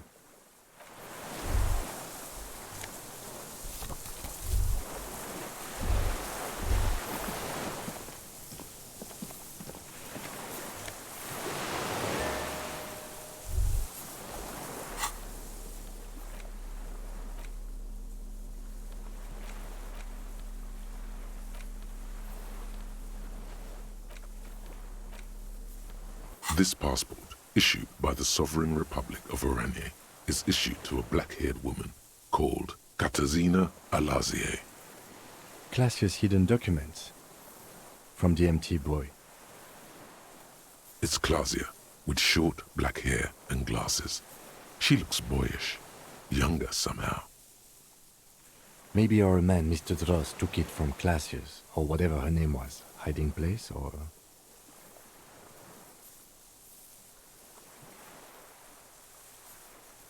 Like a magpie? What a coincidence. Then it would also have collected the other objects, which would be highly unusual. By now, the lieutenant has accepted your unusual methods. I can see how the helmet could wash up on the island, and the scope. Maybe Mr. Dross lost it, but to seek this out would be very unusual behavior for an arthropod. She said it would be for Anouk Meyer-Smith. Anouk Meyer-Smith.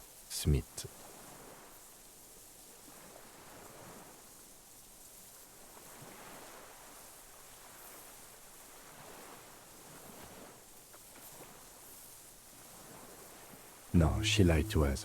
Her so-called real name was not her real name. Somehow she's managed to lie to us about that too.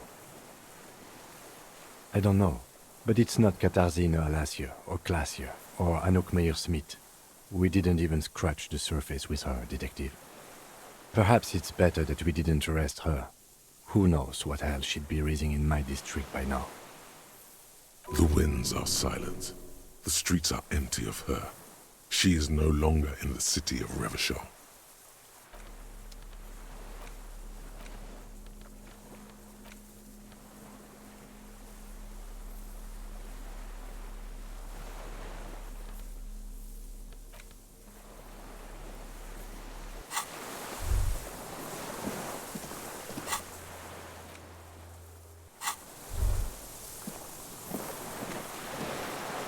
What is it? What do you want from me? I can't go.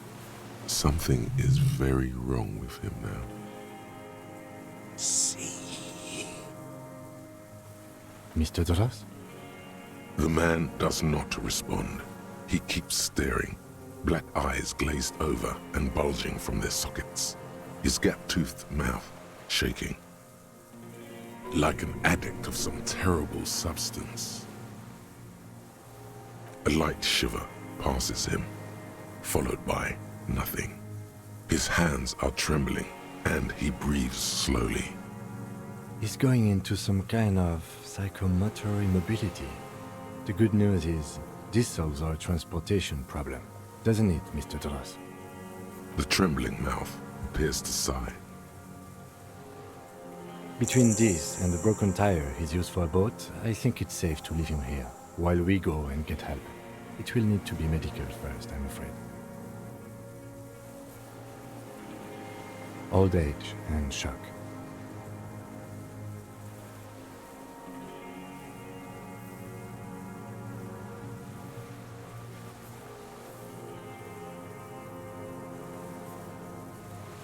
Yes, the arrest and the appearance of the Phasmid, the combined stress. But you think it's something more than that, don't you? That could be part of the shock. But you're right, something is off here. Mr. Dras, No response.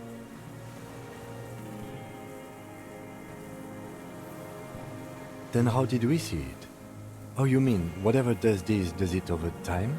Teenagers, kids, drunks, sightings are brief, and hence not credible. But anyone who spends a long time with it. Mr. Dras, have you ever seen a stick insect pretending to be the reeds? The doctors will have to look at this. I hope your station has better medical personnel than 57. This is a little advanced for a nurse. You mean pheromonal? The scope, knowing of her bruises, his disposition toward Miss Orania? I see what you mean. You should be more careful, detective. Are you sure it wasn't having an effect on you?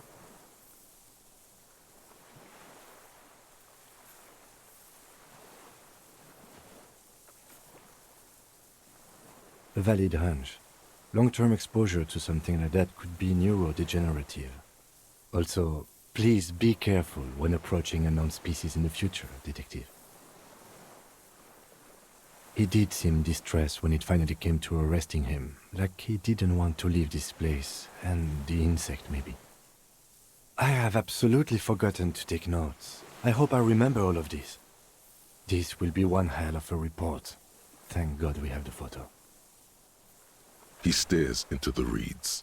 Your words don't stir anything in him. Perhaps you should.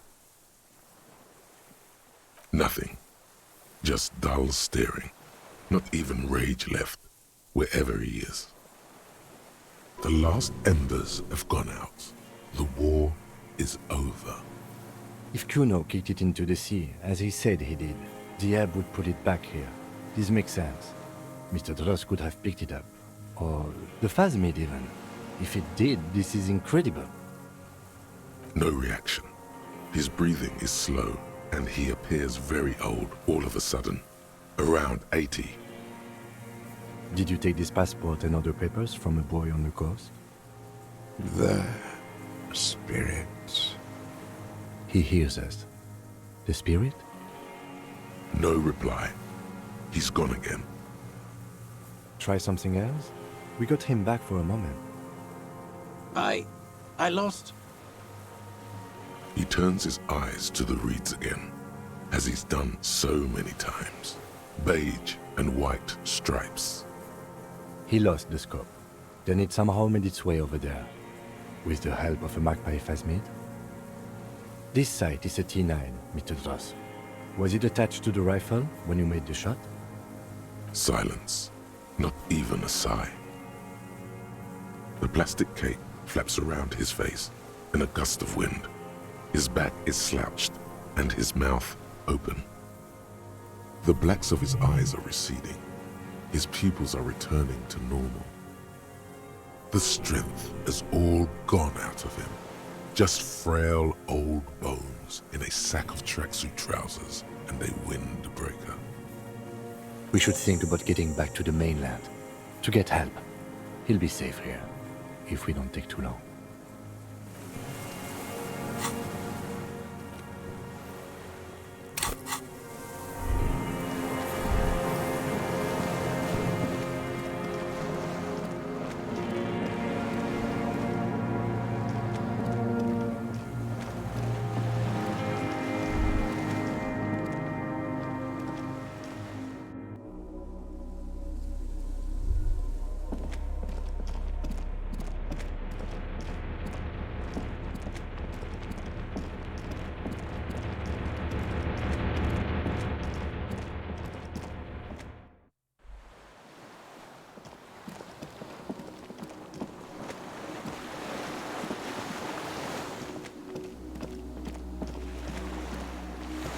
The skiff is swaying on the waves by the dock.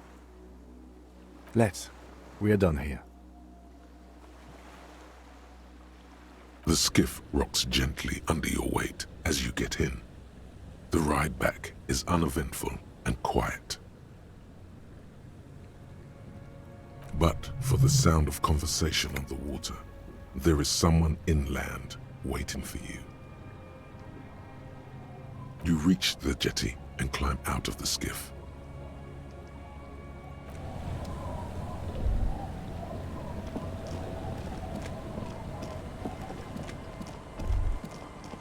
Look what the tide brought him.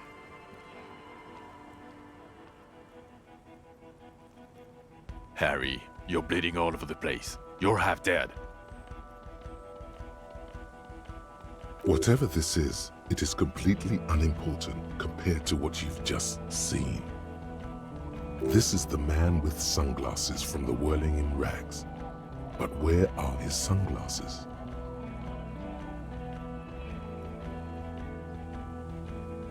Bothered by it.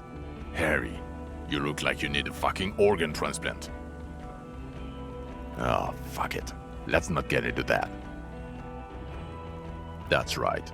And you're bleeding. We're not forgetting about anything. Look at you. Hello, I'm Trent Heilerstein. I believe we've met on several occasions. I'm your goddamn partner, Jean Vicomar, and this is your special task force. Or what's left of it. Special Consultant Trent Heilerstam, Patrol Officer Judith Minot. Hi. We've come to scrape what's left of you off the pavement. Lieutenant Kim Kitsuragi, Precinct 57. We've just come from the island, where our investigation led us. We might need your help with something later.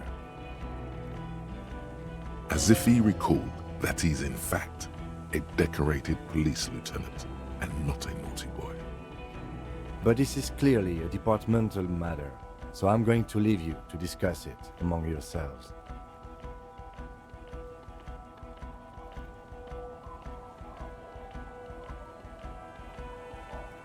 It's good to meet you, Lieutenant Kitsuhagi. Letting the lieutenant know he shouldn't feel embarrassed over the shitstorm that's about to befall you. Ari, we want to help you. Trent, I believe this is where you come in? I don't quite know what I'm doing here. I was asked to participate as an expert. I think I need to manage your expectations a little. I'm at best an enthusiast in cognitive science. My background is in something else entirely. I engage in neurology on a merely theoretical level. In fact, I should probably get going. No, Trant, it's too late. You're part of this shit now. What have you got to say for yourself, shit kid? The cafeteria manager you fucked over told us where you went.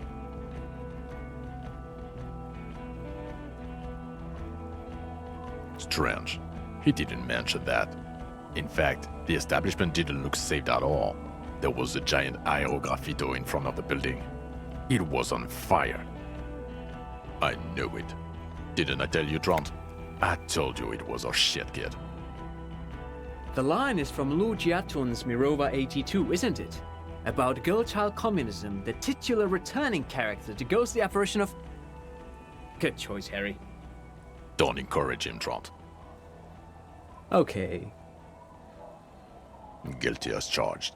I heard you'd lost your mind and your memory. I wanted to see if it was true. And it was. Good work, Harry. You're insane now. There's one less person for me and everyone else to rely on. He was too sarcastic for you to realize who he was.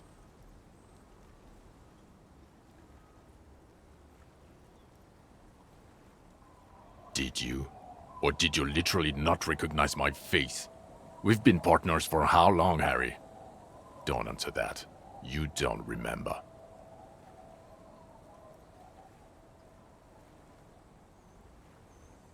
Lieutenant, my name is not Rose-Faced Woman. It's Judith Minot. I was assigned to your unit 2 months ago. I thought we were friends.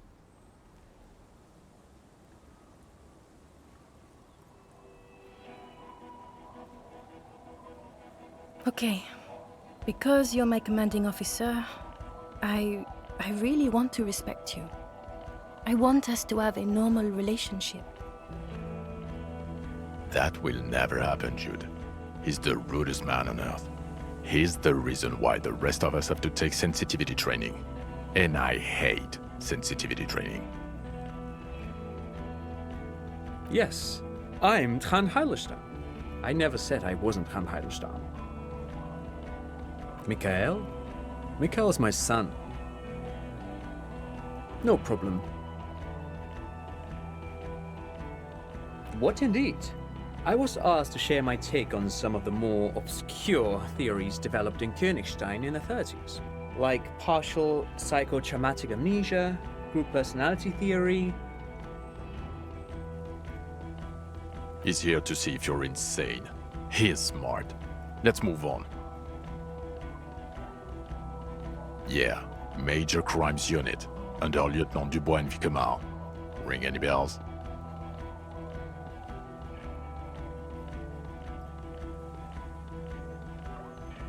Refresh your memory? It's a goddamn Major Crimes Unit. There's you, me, Jude, Trant fucking Heidelstein, and Guillaume Baby. I'm technically just a civilian advisor. Oh, fuck you. You're part of this shit show. Oh, that's an interesting story, actually. Guillaume Bevy is a police reporter who joined our team. He was really good. Then he left because he lost faith in your ability to lead the unit. Other people have left too. Good, smart people. People we won't get back. Only me and this really patient patrol officer are still here. And Trant because I'm forcing him to stay. It's a Major Crimes Unit. We cleared the desk of cases so Precinct 41 doesn't look like the worst station in town. We are shit tier now, Harry. Because of you. The 41st isn't...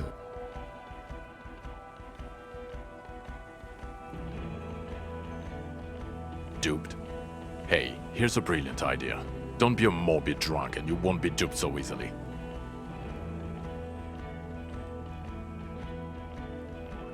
Yes, I'm still Kim Kisolagi, still a lieutenant from Precinct 57. Where have we been? We've been fucking off as far as I remember. You told us to fuck off. You said we're cramping your style, your detective god. Fuck everything. All we burn. Detect or die. Yes, you're sorry. You're the sorriest cop who ever lived. Nothing has changed, Harry. I've heard this repentance shit 1,000,000 times over. The bells aren't ringing because you have brain damage. Trant, this is where you come in. How bad is it?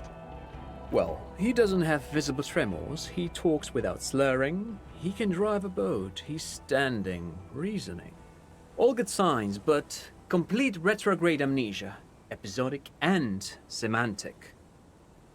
Meaning, you forgot both who you are and the definitions of money, Isola, Pell, and so on. As displayed in the station call, our interactions with him, and I don't want to be a snitch, but also mine with him before when Harry did not seem to know who I was. It's all very interesting. Interesting? Yes, interesting. I have my theories, but I would like to hear Harry's thoughts first. Harry, what do you think happened to you? Neurologically, psychologically, and why not socioeconomically?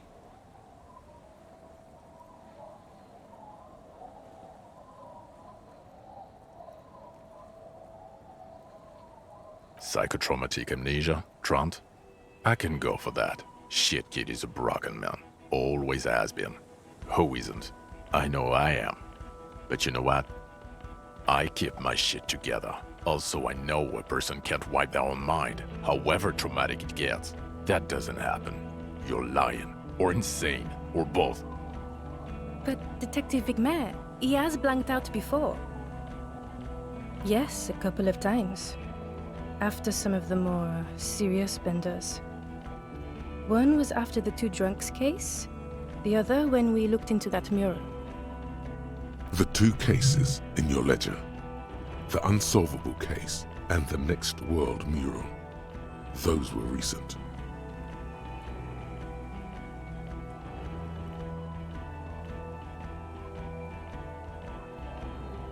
Those cases were hard on you.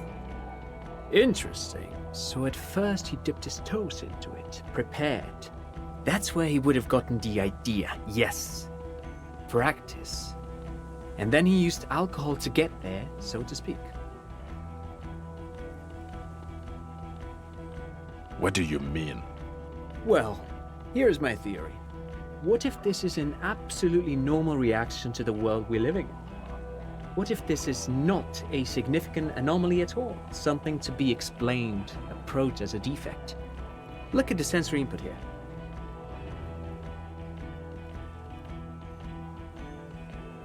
Look at the ruins, the neon. Listen to the radio, the multitudes, the people. Live here for 40 years. As a police detective, he's like a magnetic reader on the world tape, to borrow a known metaphor. Harry's been pushed flat against it. Total input.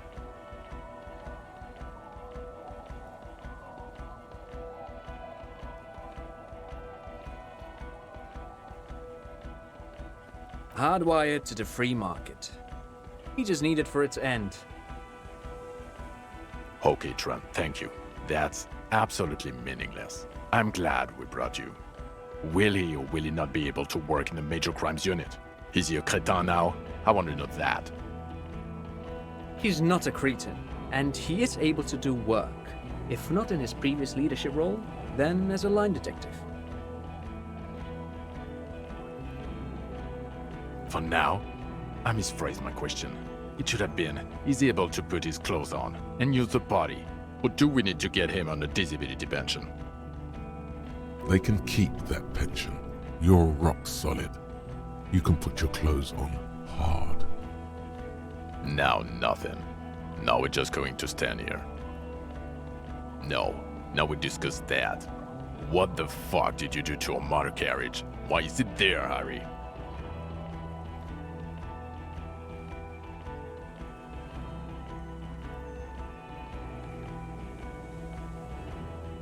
Ah, so refreshing. He just admits it. Thank you for your honesty. Thank you for destroying 45,000 real of police property that's coming out of everyone's payslip. It doesn't matter. Your badge, Harry. Show me your badge. The thing that tells people you're a police officer. He squints at it, suspiciously. Okay. And your gun?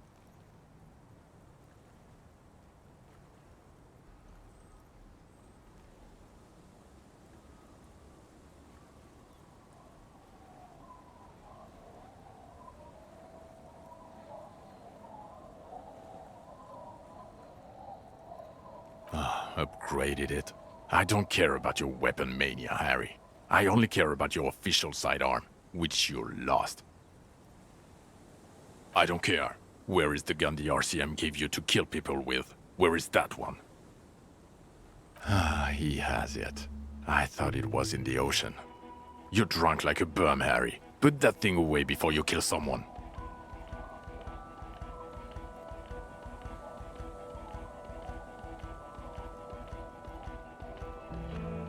So you forgot to drink? I don't buy it. Why do you smell like a corpse then? He's wounded. It's been a long week, and he's handled an actual corpse.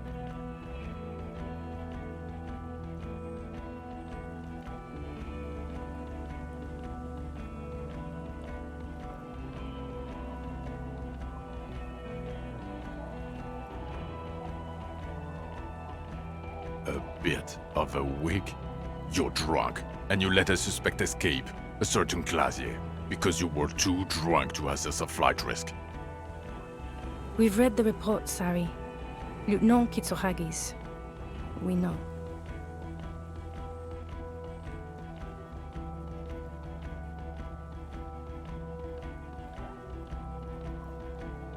Oh, well, if she was nice. I'm not even gonna get into the other suspect, the one who shot herself, in the head. Or the fact that you're Everard Claire's little peony now, doing I don't know what for him. That's small-time stuff, that's nothing. That's a humorous anecdote. Compared to the 8 people who were gunned down, the streets are literally red with blood, Harry. It was fucking mass murder. He did everything he could. We did everything we could. The company hired unvetted mercenaries.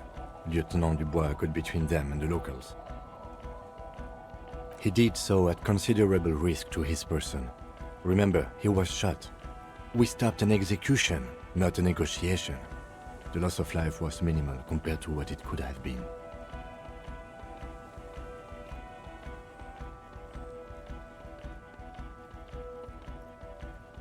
Don't make this harder for yourself. Thank you for the input, Lieutenant Kitsuragi. I didn't mean to suggest you didn't handle the situation. You've spent the week with him on this case. What is your take? On the case? On Lieutenant Geoffrey Dubois. Well, the drinking, the lost gun, also losing his badge, that's all true. And he's been drinking on the job. The man sighs deeply. Then there's the self-flagellation issue. He likes to apologize, profusely, making it sound like he's guilty of at least first-degree murder. It's not a good communication strategy for an officer. It's odd, especially in light of his political views. Detective Dubois is, as you may know, a hustler. He grinds. He makes the real. He's a visionary and a money engineer, which is just... And then there's the motor carriage in the sea, and the constant smoking everywhere, all the time. But despite all this, he is a great detective, one of the best I have seen, in fact. He can talk human beings into telling him everything, and he doesn't stop. In all the time I've spent with him, he has not once stopped pursuing leads, however far-fetched and tangential. He is tireless, madly driven. And he solved it, near perfectly. In 1 week we have a confession, a murder weapon, and the perpetrator. Locked on the island right now, awaiting transportation. He apprehended a straggler who stayed hidden for 50 years, ever since the revolution, who's probably committed other murders over those years. Oh, and he also discovered a new species. A new species? A colossal stick insect. It was on the island, camouflaged as the reeds. It unfolded from the reeds. I think we may be dealing with the Insulindian phasmid. He takes out the photo of the phasmid and shows it to the officers across the yard. The wind blows, flapping the glossy rectangle in his hand. You hear gasps beneath the howling of the wind. As you can see, it's about 3 meters tall. In fact, we think it may be the largest land invertebrate ever discovered. Fucking hell is that? Is this somehow connected to the case? Detective?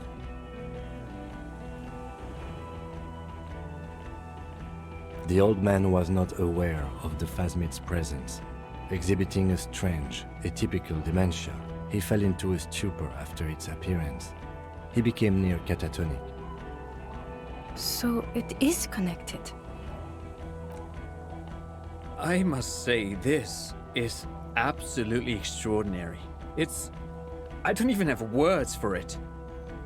Yes, it really does make it hard to fire the drunk. Now you make your case. Now is the time. Now or never.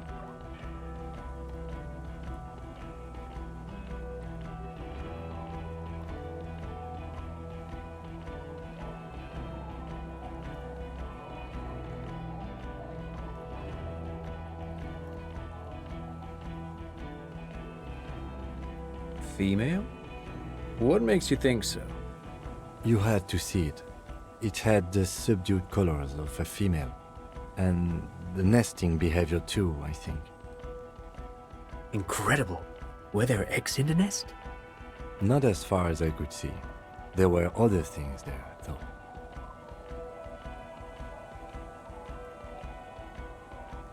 Actually, you know, this would indicate it was a male.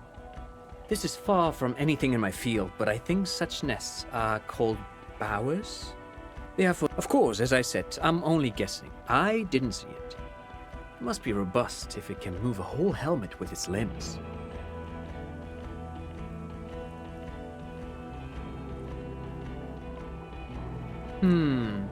Yes. That would be a chiromone. A pheromone that's seemingly beneficial to the host. It usually stimulates the affected nervous system. Not a human's, of course, but perhaps a predator's? Nothing is off the table. But I want to stress this. The find does not have to be connected to the case. The case is 100% prosecutable, without any chiromones. Of course, Lieutenant. Of course. We should treat the case and the phasmid as completely separate from each other. People are not going to... They're not going to go for this speculation in the constabulary. As in cloning itself? What makes you think so? Well, then it wouldn't matter if it's a male or female. The bower would just be rudimentary behavior from before the parthenogenetic mutation. Very interesting.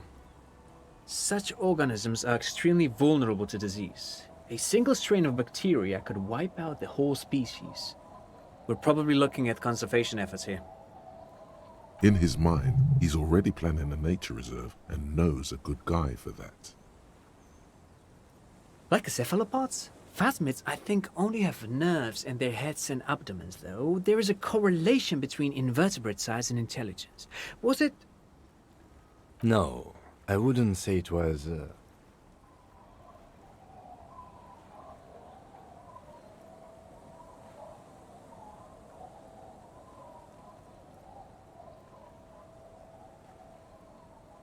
At that size, this creature would have a lot of surface area to put neurons into. It's basic geometry. Yes, but also reed-colored, beige and brown, a little green on the outside. After unfolding from a single stalk, it still retained parts that looked like reed tufts on its limbs. Incredible. The PR value of this is exceptional. Carp discovers new species. Maybe even discovers the Insulindian phasmid. No, that's too much. This would really help with some of the problems we've been having. Absolutely, this is great. This does not say vigilante murderers to me at all. This says science, news, human interest. You know, it's a really good thing you have that photo. Without it, You're doing good here. Perhaps only for a moment, but still. what was that? It sounded like you set up a nightclub in the church.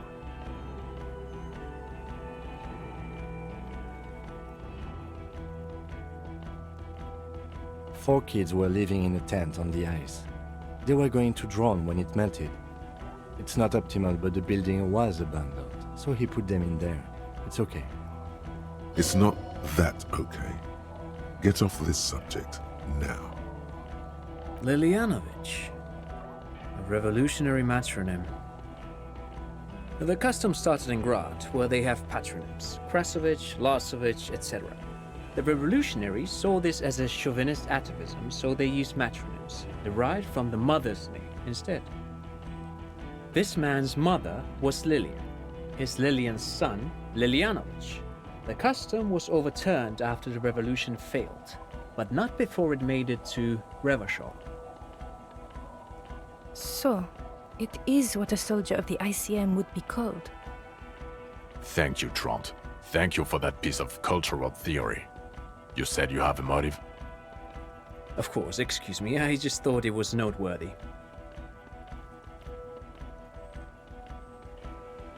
Jealousy. I thought this Lilianovich was an old man. To have been hiding for 50 years. Like 70-something. A strange psychosexual fixation, aggravated possibly by proximity to the phasmid and its chemicals. He himself gave a political reason, said he had killed an enemy combatant. Also, we have a sniper's nest with full view of the room in which the mercenary died, right on the island, and 2 officers on the scene that Mr. Dross confessed to. It's a clean win.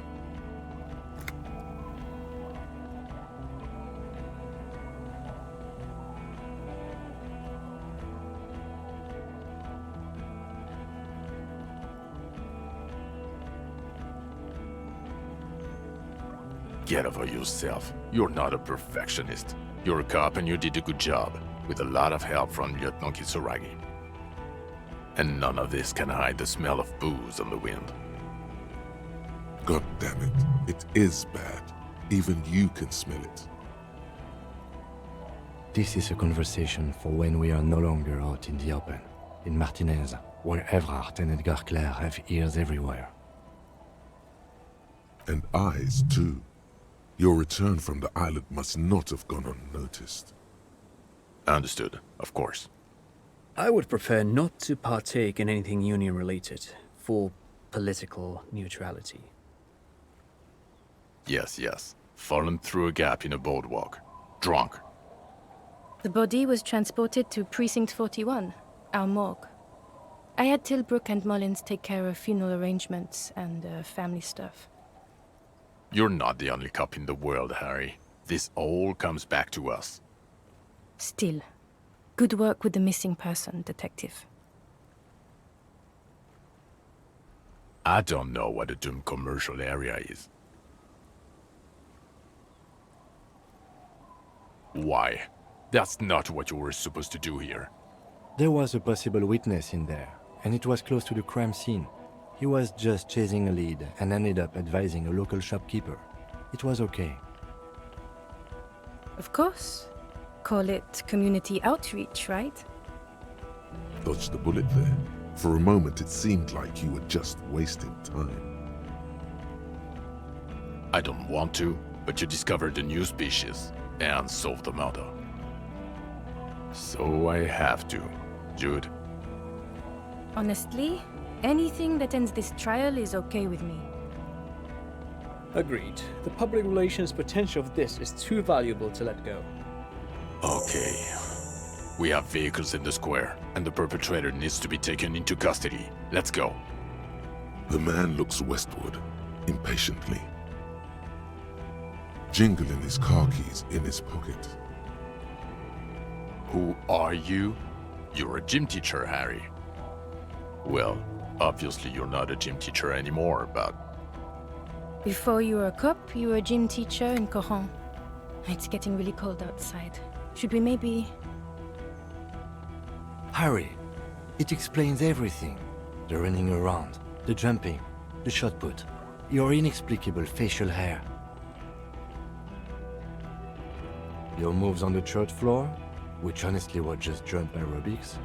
Your use of the word graffito. The raw, robust stamina output. Also, this guy. Just everything about this guy.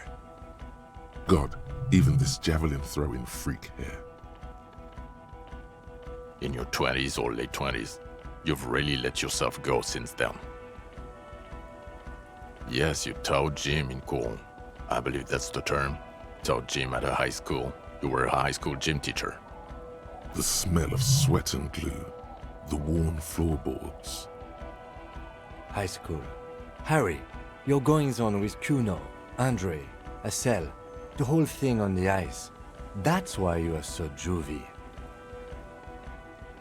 The regular. You found some chick. She inspired you to fight the big fight. Be more than you are. All that. You, every morning, walking from Voyager Road to teach gym. She, leaving for the academy with her spring coat on. The air filled with the smell of smoke and raspberries, and incredible hope. An ocean full of hope. I knew it. I knew no normal human being can run like that. He's an honest-to-God gym teacher. It's not a mystery. Some chick fucked you over. Also, you were drunk. You really went with it too. Really maximized the damage. Dora something. Dora Engeland. Yeah, you mentioned the name. Not Dora Dubois. Something like that. Half-Vasen.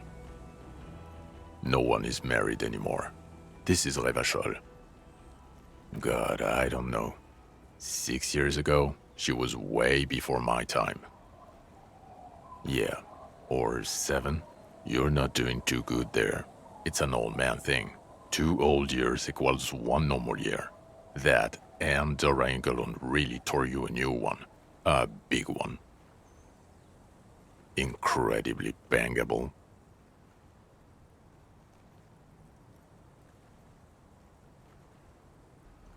She was incredibly fuckable. A beautiful bourgeois woman. Wayfish. Like a Welkin, basically. Payne Welkin. I've only seen a picture, but it's obvious you formed a real spiritual connection with how pretty she was. One you never recuperated from. Look, the sun is about to go down. It's time to go. I think she taught in the Académie des Arts, east of the river. Way east. Hard to say which came first, the middle-class chick or the drink. Egg and the chicken kind of thing. My point is, you need to see a psychiatrist about this shit. Not a psychologist. Several degrees harder. Is there something harder than a psychiatrist? A forensic psychiatrist? Go talk to that. No. You're too unstable to work for mob boss. You're suicidal, Harry. No mob boss would take you. I assure you, I wouldn't consult for a corrupt unit. Us? We're the bloody murder station, haven't you heard? We're the bad guys. No one likes us. That's not true. Jamrock is too big for one precinct. You are just understaffed. And everyone respects the 41st. You have Captain Price. Thank you, Lieutenant. You're being kind. It is an understaffed station and the district is too big, which is why we need to... Get back to it. We left Torsen and McLean to run the Sea Wing. It's not good. Mac the Torso Torsen and Chester McLean. They're not fit to run a wing. Believe me. Things are shaky as it is. God. There are 4 wings, Harry. A, B, C, and D. We're in C. It's made of losers and clock punchers. You and I reconceptualized it as a task force. It was a mistake. There's also a lot of outside help involved, not only me. Other losers too. Ptolemy Price? He's the son of the old Price, one of the founders of the RCM. He's one of the most highly regarded men in the force. You're lucky. Somewhere under the curved roof of a former silk factory, shaped like a ladybird with 2 chimneys, Police Captain Ptolemy Price sits behind a heavy wooden desk. Resident medic Nix Gottlieb pours him coffee. It's silent in the captain's office. They speak of change, the city, the tension on the streets. They speak of the events of April and the blood on the streets in May. Okay, it's not the bloody murder station. It's an old converted silk mill with green desk lamps and a coffee corner. A lot of good people work there, hard, every day. Jamrock is the largest ghetto in Rivershoal. Faubourg, technically, but it's divided into 11 districts. Jamrock only has us. The press will blow over. Jamrock is lucky to have you, and it's often considered to be the greatest of the districts. You're lucky to have it. Thank you again, Lieutenant. Who is Lena? Tabernacle? It's on the way over. Near where you live on Perdition. Fine, if we're gonna drop you off anyway. She and her husband were conducting the search for the Phasmid. It's their discovery, in part. They should know as soon as possible. It would do you good to deliver some positive news for a change. Watch out, or she'll faint. Well, first I will go back to my station and write the most detailed report anyone has ever seen. It will have to be good to cover all these. Then I will have a serious talk with my captain. Detective, we just stopped a small-scale war. Something is happening to Revachol. I don't know what yet, but it's going to be a hard spring for the RCM. We need to get ready, infiltrate, investigate. Distant traffic. A scrap of newspaper drifts by, carried by the wind. It says, tensions rise in Terminal YC in light of the débardeurs strike in Terminal B. Among representatives of every industry in Coal City. You read. Talk to Captain Price? I'd rather not ruffle the feathers of 2 captains with my doom-mongering. Work with Price? I'm flattered, but I don't know if I... This truly came as a surprise to him. Not a bad one, but he's at a loss. Flattered? You're Lieutenant Kitsuragi. We would be flattered if you even considered. I would have to tie things up in GRIH first. But, I mean, whatever is coming, Jamrock will be more central to it than the harbor. And we also have a huge caseload, Lieutenant. Piles that we need to get back to. Mountains, even. I do like the sound of that. He's really considering it. Good. Fuck it, let's go. Tron brought his motor carriage. It's a 20-minute drive to Jamrock. Under the afternoon sky, the great district hums. A chessboard of wooden houses, 80,000 living souls, and chimney stacks. Fire traps as far as the eye can see. From Main Street to Precinct 41, to Boogie Street, forking into the snow-swept horizon. You close your eyes and hear the dogs bark. A lone woman sits by a factory window, dreaming of meteorite strikes. On Rue de Saint-Jérôme, a square bullet slides into a square-shaped chamber. In Old South, a man without eyelids smiles. Spring has come. It's time. Torsen? Yes. McLean? Yes. Heidelstein? No. Vicmair? Yes. Dubois? Yes. Really? Nix Gottlieb looks up from the list. I hear he's quite unstable. You say that like it's a bad thing. Captain Ptolemy Price points his pen at the doctor. It's dim in his office, and the curtains are drawn. Harry's our man. He'll pull through, and when he does, he'll side with Revachol. Understood. Gottlieb returns to the list. Minnow? Of course. Wonderful. Then can we please just go back to Jamrock now?